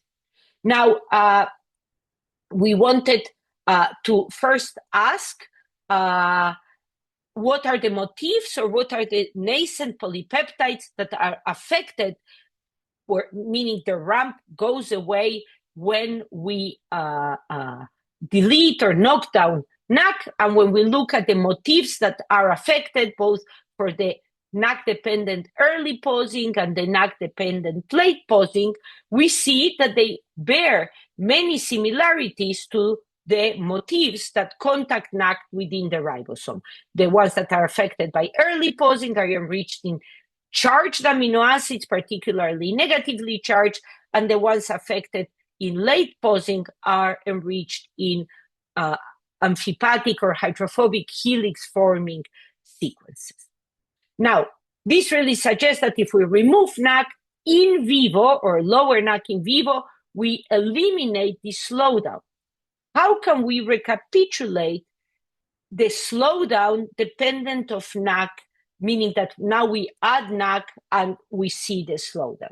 And in order to test this, we collaborated with Marina Rodnina, who has really an amazing feat of biochemistry, fully reconstituted the human in vitro translation system with purified components. So it's basically a pure system, but for human translation. So there are no chaperones in this system, and this allowed us to add either NAC or superbinder NAC. So we carried out Marina's lab carried out detailed translation kinetics, both in the absence of NAC and in the presence of NAC, or the superbinder NAC, and indeed the presence of wild-type NAC, and even more the presence of superbinder NAC, slows down the early translation kinetics, suggesting that really if we add NAC, we induce a delay in the appearance of elongation intermediate. Okay? So now the question comes, what is the function of the ramp?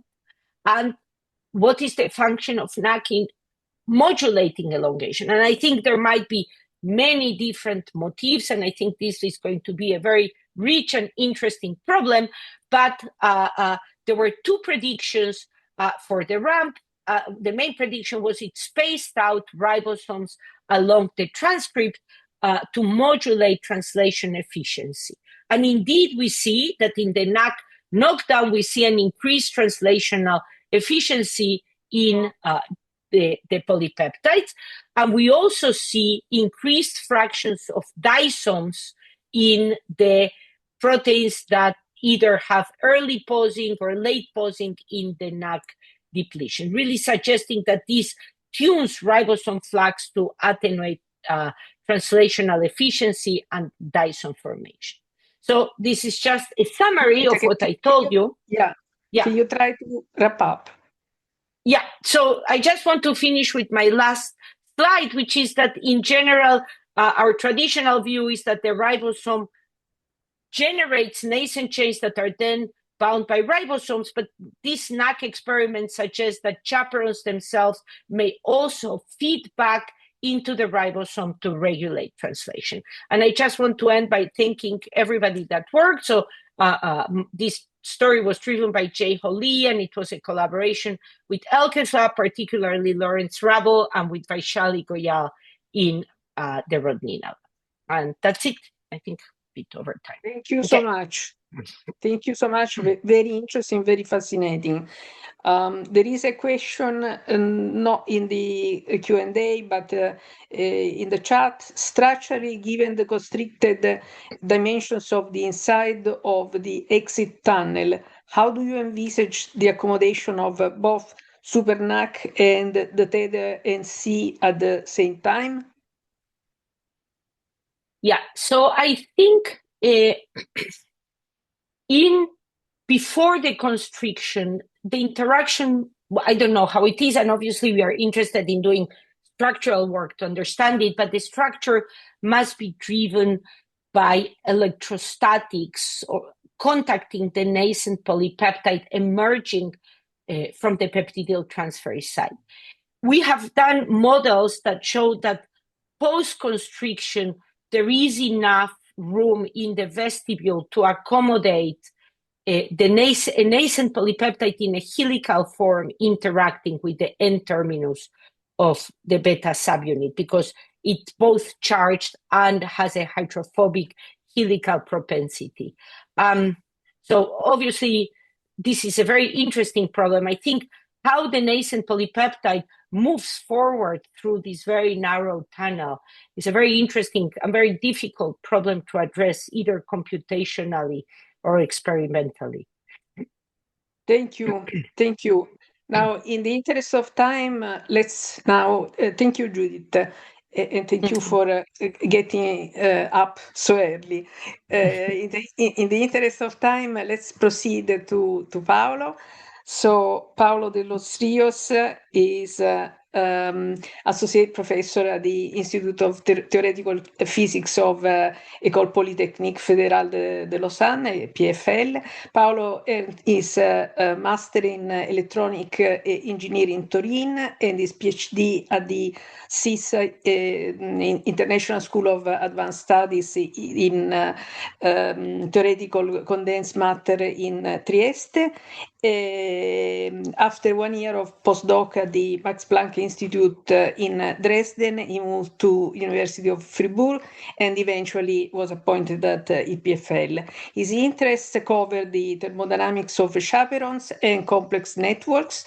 A chance encounter with Pierre Golubinov drew him into the remarkable world of molecular chaperones, which are fascinating from many points of view, also from thermodynamics and physical point of view. More recently, has developed an experimental activity aimed at dissecting the molecular mechanism of chaperone action using models to design experiments and experiments to refine models.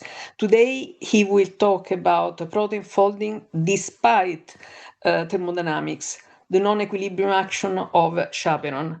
Paolo, go ahead. No, you're muted. Muted.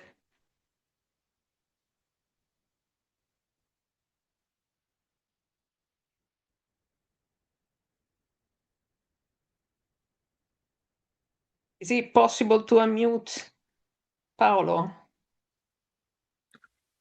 I've requested, I cannot force it, but I have requested it twice. Can you hear me now? Yes. Sorry about that. Thank you. Okay, so thanks so much. And also thanks to the other speakers who came before me for having given an introduction to chaperones, so that I will be able to go to chase to the matter. So when I mean what I mean by protein folding despite thermodynamics, first of all, let me say what I mean by looking at the chaperone function using thermodynamics. Well, thermodynamics is a very high-level kind of theory that is, to some extent, is coarse-grained. You can apply thermodynamics to many different systems. It's been applied to the Big Bang, to black holes, to proteins, to solids, liquids, and gases. And more or less the same laws apply irrespective of the details of the microscopic system, which means also that if we don't know something about a system, some of the details, we can always fall back and rely on thermodynamics in our thinking.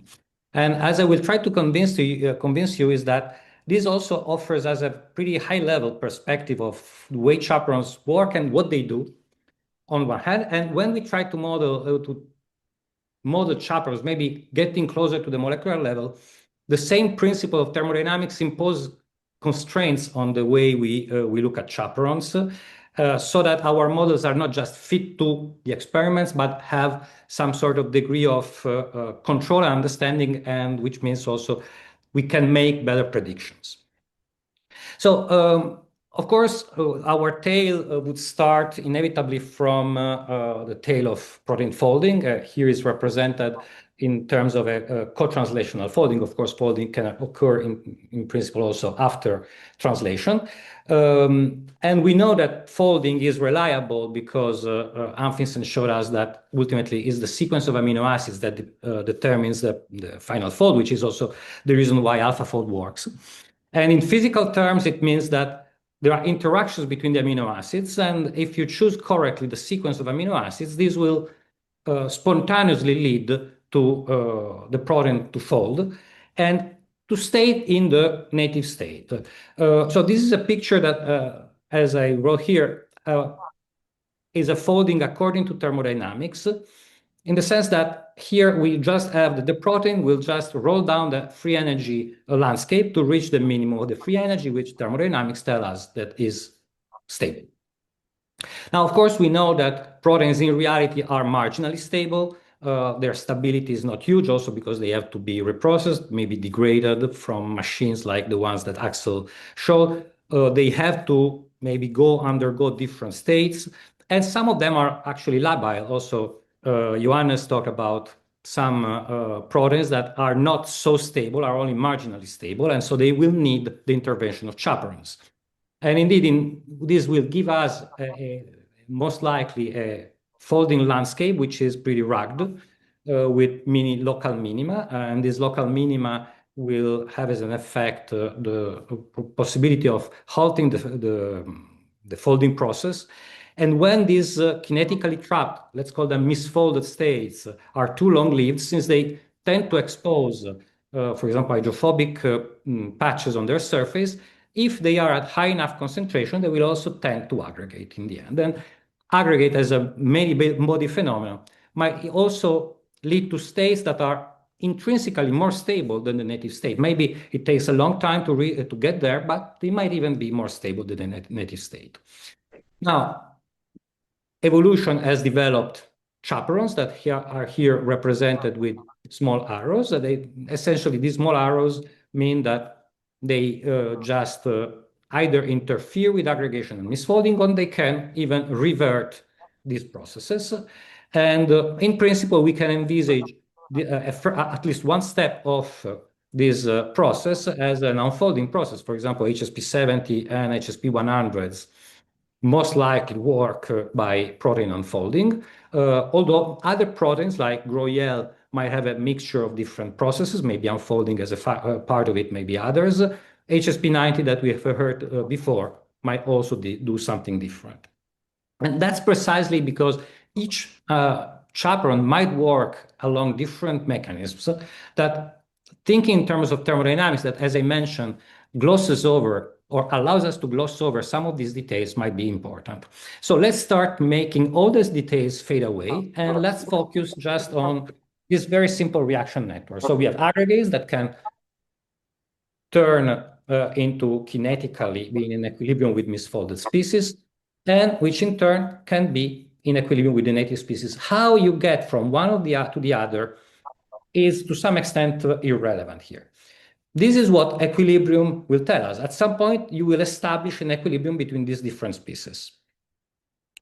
Now, I say that chaperones tend, using ATP, and this is also something that has been mentioned already before, using ATP, or the energy obtained from ATP hydrolysis, can revert some of these processes or some of these configurations and bring them to the native state. And here I took the liberty of using unidirectional arrows that, of course, are absolutely not what you want at equilibrium.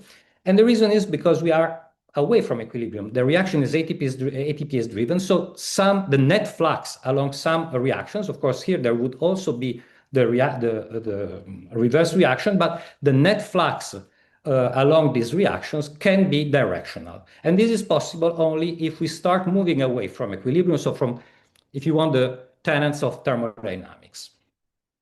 And as I said, this allows us to think about chaperones from a really bird's eye point of view as unidirectional pumps. They will take proteins in the aggregated or misfolded states where they recognize hydrophobic patches, and they will bring them to the native state. But the opposite process is not driven by chaperones, will only take place along the equilibrium reactions, because, as I say, chaperones don't recognize or only poorly recognize native proteins, and so they leave them in peace. Now, how can we translate this into a better understanding? So, first of all, let's say that we have a protein in native conditions, and this what thermodynamics tell us that if we are in native conditions means the native state is lower in free energy than the ensemble of non-native states. There is a certain free energy, and if we take the ratio of the two populations, this is just given by the exponential of this free energy with the minus sign. So the larger it is, the fewer non-native states there will be in units of the thermal energy. Of course, if we increase the temperature, for example, up to temperature where we induce misfolding or protein melting, now these conditions change. The non-native state will become the one of low free energy, and so the protein will almost completely denature. And we will have just a little bit of native state in equilibrium with the non-native one, just as before we had a little bit of non-native state in equilibrium with the native one. Now, of course, I say that proteins might be pretty labile, which also means that this the amount of this non-native conformation here might not be as small as we would like. And this is just what thermodynamics tell us. But now let's say that we intervene on this system using chaperones.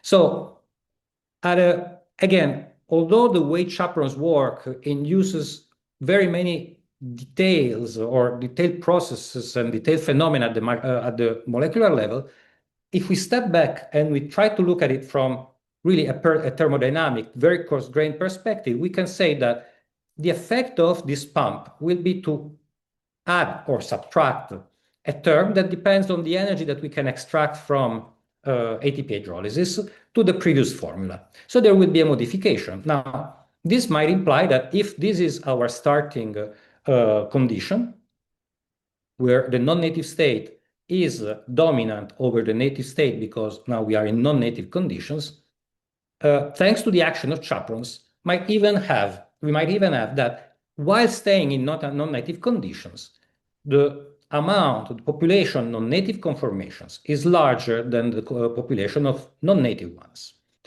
And I would argue that this is kind of important because ultimately, whatever happens, even evolution happens in the cell. There are chaperones. So this already could start interrogating us about the role of sequence design in a world where you don't necessarily need to be the lowest of the free energy to be native. Just you have to be workable by chaperones. To keep this in mind as a maybe provocative, in the sense extreme point of view that we will come back later.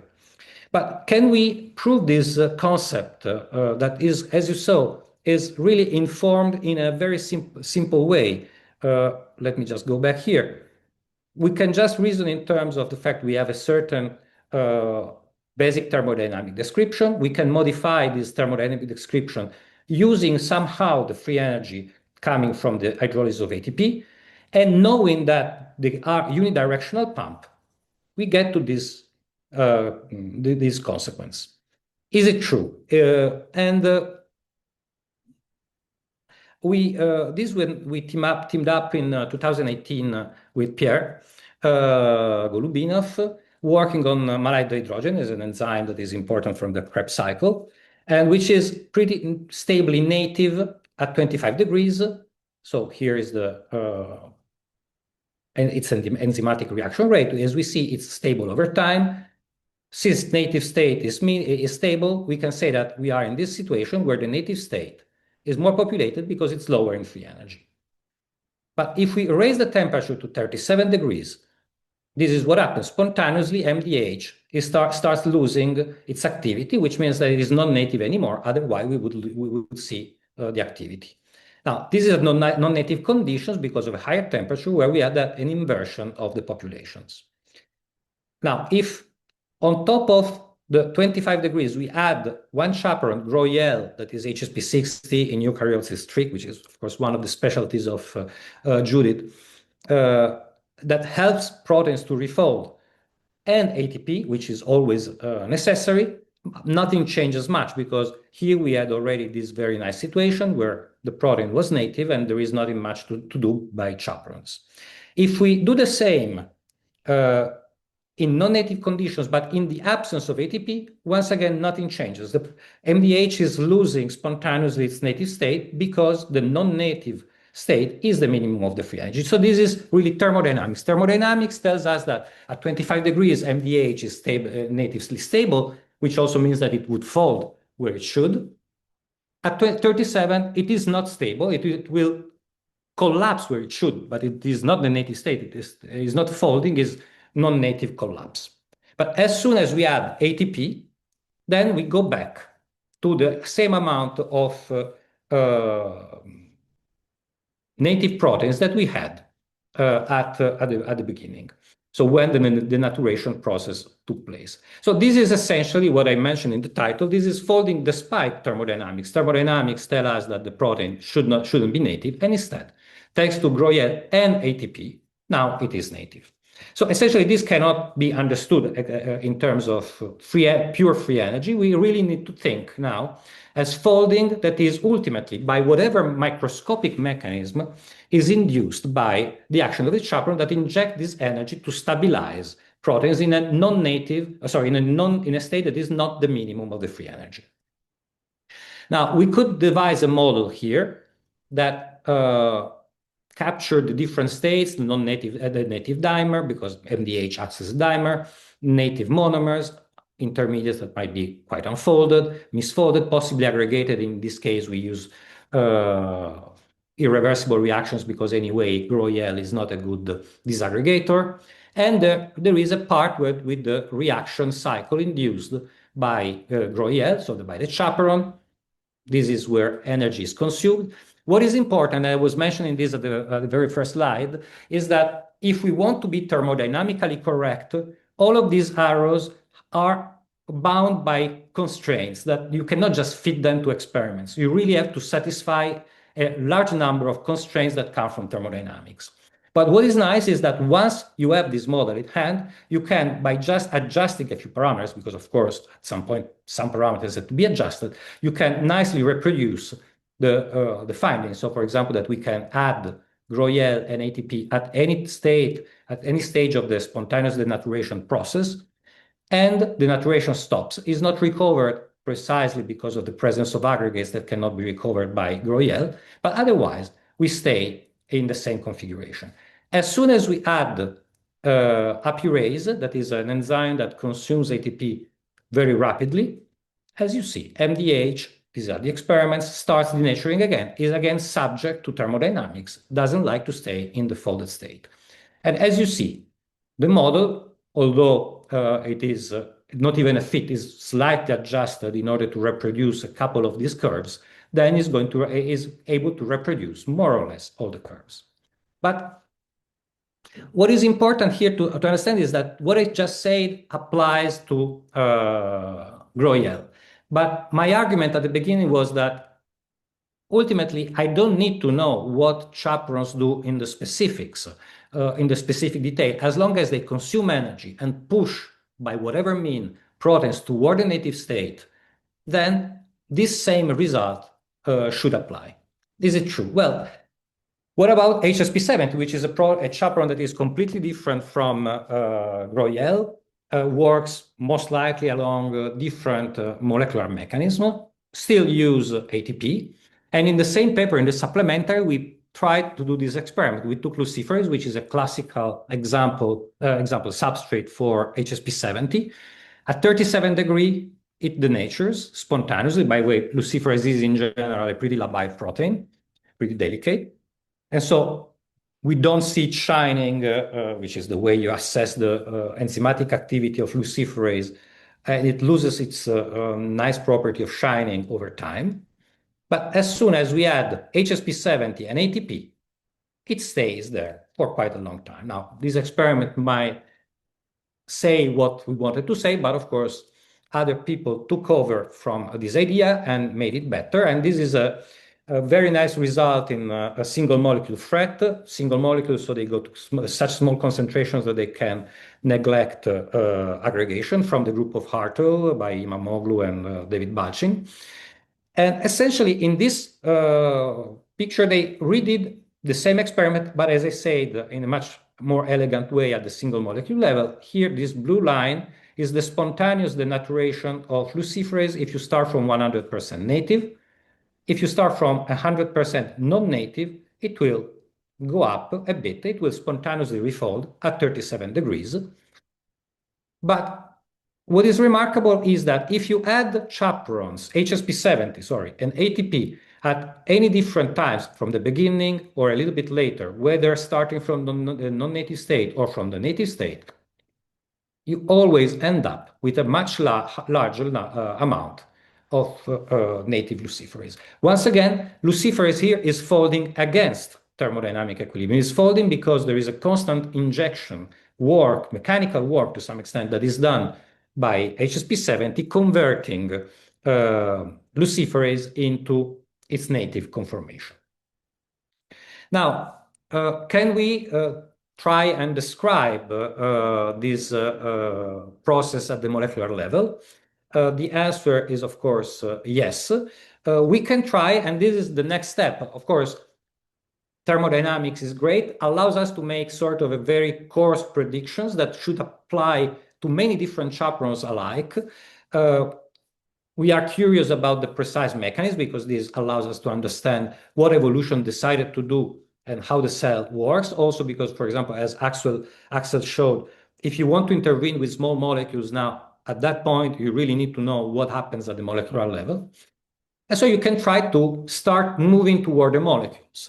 And for example, what Maria is doing now is taking a very coarse model of what was happening in Imamoglu's experiments. So the protein luciferase here, for example, could be misfolded or unfolded and native, but could be bound by HSP70, bound to ATP or ADP.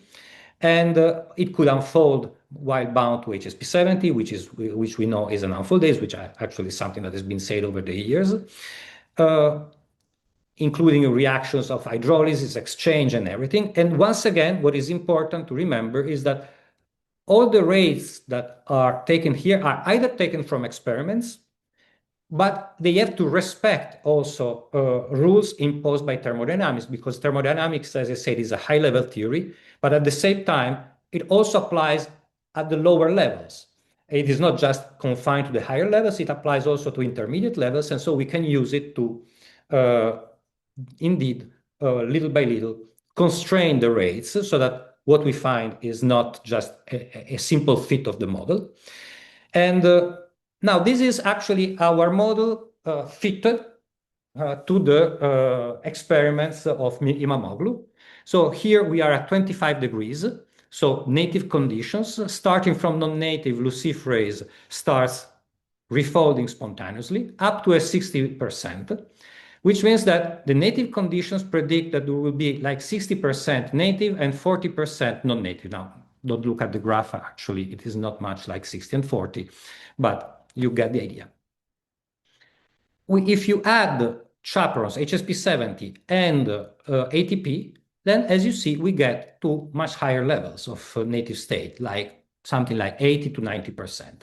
So the non-equilibrium conditions, I call them non-equilibrium because energy now is injected and dissipated, which is of course not what equilibrium states. So we have native conditions. Remember, here we have 25, so conditions are percent native, but we have at the chaperones, and now we have way more chaperones in the native state than in non-native state. So when we think about the action of chaperones, it's not just restricted to non-native conditions. It can also apply to native conditions, but changing the proportions. Now, of course, what I've shown you before, this becomes spectacular. These are, again, the data from Imamoglu's paper. And in this case, essentially here, the only thing that we have to do after fitting the equilibrium conditions for the action of chaperones, the only thing we had to do was to refit the stability of luciferase, because of course at 37 degrees, luciferase now has this natural spontaneous tendency to equilibrate, to denature, which if we go back to this state, these two arrows that go from native to unfolded to misfolded had to be retuned to apply at 37. But we didn't change, instead, the parameters for the chaperones. We learned the parameters in native conditions, and this is, I would call it, a pretty decent fit where we, as I say, we only fit these parameters to the experiments from Imamoglu. And in this case, we are in non-native conditions, so we have that without chaperones, the equilibrium reaction, that is these red dots and the red line, which are now the fit from the model, are non-native. And sorry, of course, it would be the opposite. This is my bad. These are non-native, so we would have a large amount of blue non-native states and a little of native states. But under the action of chaperones at 37, now we are inverting the populations. Now, this is, I would say, what I wanted to kind of convey to you as an idea. And indeed, we can, the beauty of this, having this model at hand is that we can now look at other parameters. For example, we can move the system at equilibrium or away from equilibrium by just changing the ratio between ATP and ADP. And as we increase the amount of the value of this ratio, we go to cellular conditions where we have a lot of native state. If we decrease it, we get to actually the native conditions with 20 degrees of, with 20% of proteins as native proteins as predicted here. So having these models, then we can allows us to make predictions and try and see whether we can test the models, test the experiments, propose new experiments. So getting to the conclusions from this kind of broad view of chaperone, of the action of chaperones, the basic questions that I would like to ask myself is whether the concentration of native proteins in the cell is fully dictated by their free energy minimum. Now, one maybe extreme statement could be that actually the cytoplasm is not a good environment for proteins compared to what we see in a test tube. It's actually a pretty denaturing environment. But thanks to the action of chaperones, even if they would be non-native, they end up being native. The proteins become native just because chaperones are there. Now, I think that this is a little bit of an extreme point of view, although maybe few chaperone-addicted proteins might indeed behave like that. And it would be cool to have an opportunity to find out which proteins might obey this principle of this being non-native spontaneously, but native just because evolution happened in an environment where chaperones were present. Now, of course, the other possibility is that the cytoplasm is not a perfectly native environment, as good as maybe we can come up with in a test tube. I think this is a more reasonable hypothesis that as a part of the population of proteins would be by themselves in a non-native state. And this is not just a waste of material, but it might be dangerous for aggregation. Remember that aggregation is a higher power of the process in terms of concentration of proteins. But if chaperones, as we saw in Mamoglu's experiments at 25 degrees, can turn also this remnant of non-native proteins into native ones, decreasing this amount, even, let's say, a fourfold decrease of this amount would turn into 16-fold at least, maybe larger, decreasing the aggregation rate, which means that it might bring the aggregation rate beyond what is biologically relevant.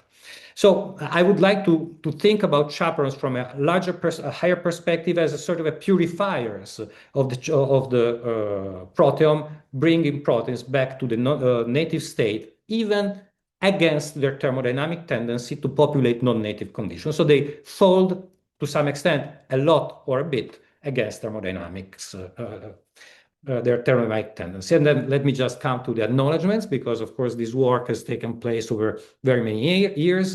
In red, all the people who have contributed to the work that I've shown. But of course, many other people have contributed over the years to both understand better chaperones and also for my understanding of non-equilibrium physics, which is by itself a pretty complex phenomenon and or problem. And of course, the Swiss National Science Foundation for funding, and all of you for the attention. Thank you very much.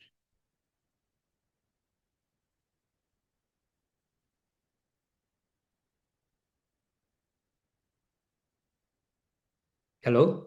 Annalisa, you're still muted. Thank you, Paolo. I think it was a fantastic talk, and it was very important to have also, you know, a wider perspective beyond the specific chaperone.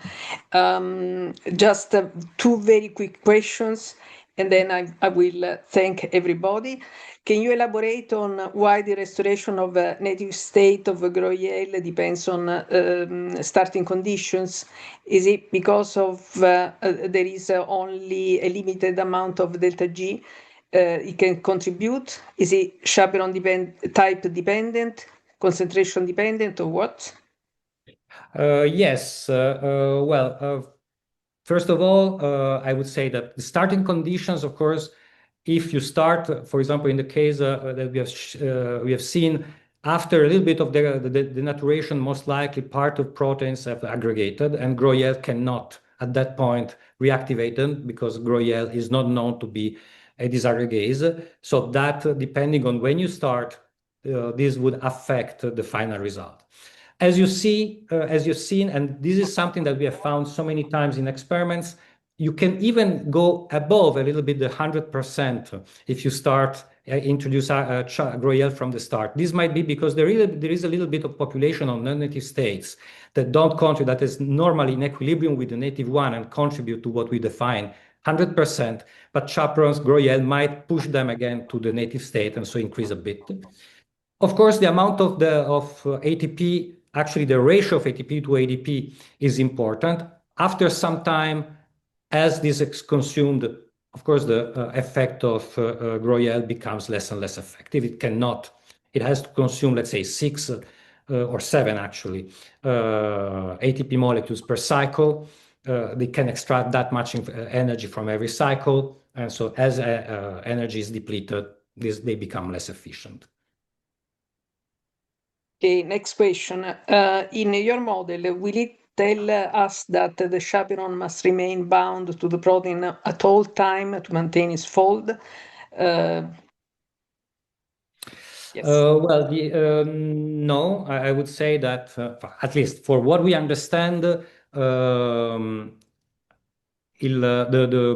proteins, chaperones, HSP70, for example, is an unfoldase. So it would, if it remained bound, then of course this would disfavor refolding. So most likely refolding takes place because after this unfolding, destructuring step by HSP70, the protein is released, so it cannot remain bound all the time. And actually, in the paper of Groyel, we also had an experiment where we could decrease Groyel to be substoichiometric with the substrate, and it still worked, which means that it had to work over many cycles, releasing a substrate that could be native. Now, of course, in the case of Groyel, there are different views. Most likely there is a small or relevant, I don't know, unfolding part, and possibly it also helps the refolding. Groyel is a pretty complex machine. I would say that at the molecular level, exactly the precise steps are not fully clear, although of course we know pretty well that at the coarser level, what is happening, binding of a misfolded or unfolded substrate, possibly unfolding, encapsulation, shaking and releasing a folded substrate, but not obligatory. There are examples where refolding can happen also outside of the cage. So it's a kind of a more complex machine compared to HSP70.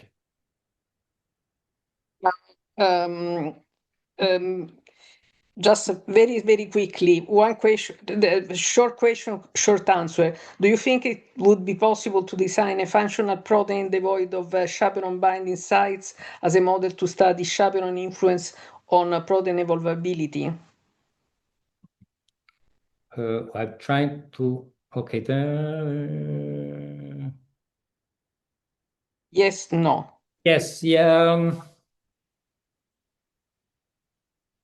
That's a good point. That's a good question. What makes a protein intrinsically evolvable or evolvable because of chaperones, if you want? I think this is a very nice question indeed.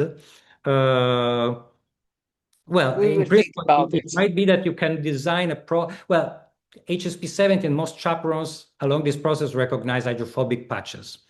So designing a protein devoid of hydrophobic patches that can still fold. I'm not such a very sophisticated protein scientist, but I would say it is pretty difficult. If there are too few hydrophobic patches, it might remain intrinsically unstable. If it has hydrophobic patches, then it is worked on by chaperones if it misfolds. So it's a kind of maybe difficult process, but yeah, it would be kind of a cool kind of experiment. I agree. I think it would be really fascinating. I think the number of people is quickly decreasing. There are 3 more questions still to answer, but I'll let Paolo to answer directly. One, of course, very important by Pierre. But let me just thank everybody for participating to this very fascinating meeting and contributing with the beautiful talks. It was absolutely fascinating and interesting, and I really learned a lot. And it was very nice to see how completely different perspectives can somewhat integrate to each other. And so with this, I thank everybody, and we close this session. Thank you also specifically the speakers. I'm going to echo Bye-bye. that. Thank you so very much. Thank you. Bye-bye. Thank you. It was really fantastic panel. Okay, bye. We could very talk much. much longer next time. Thank you. Bye. Bye-bye. Thank you.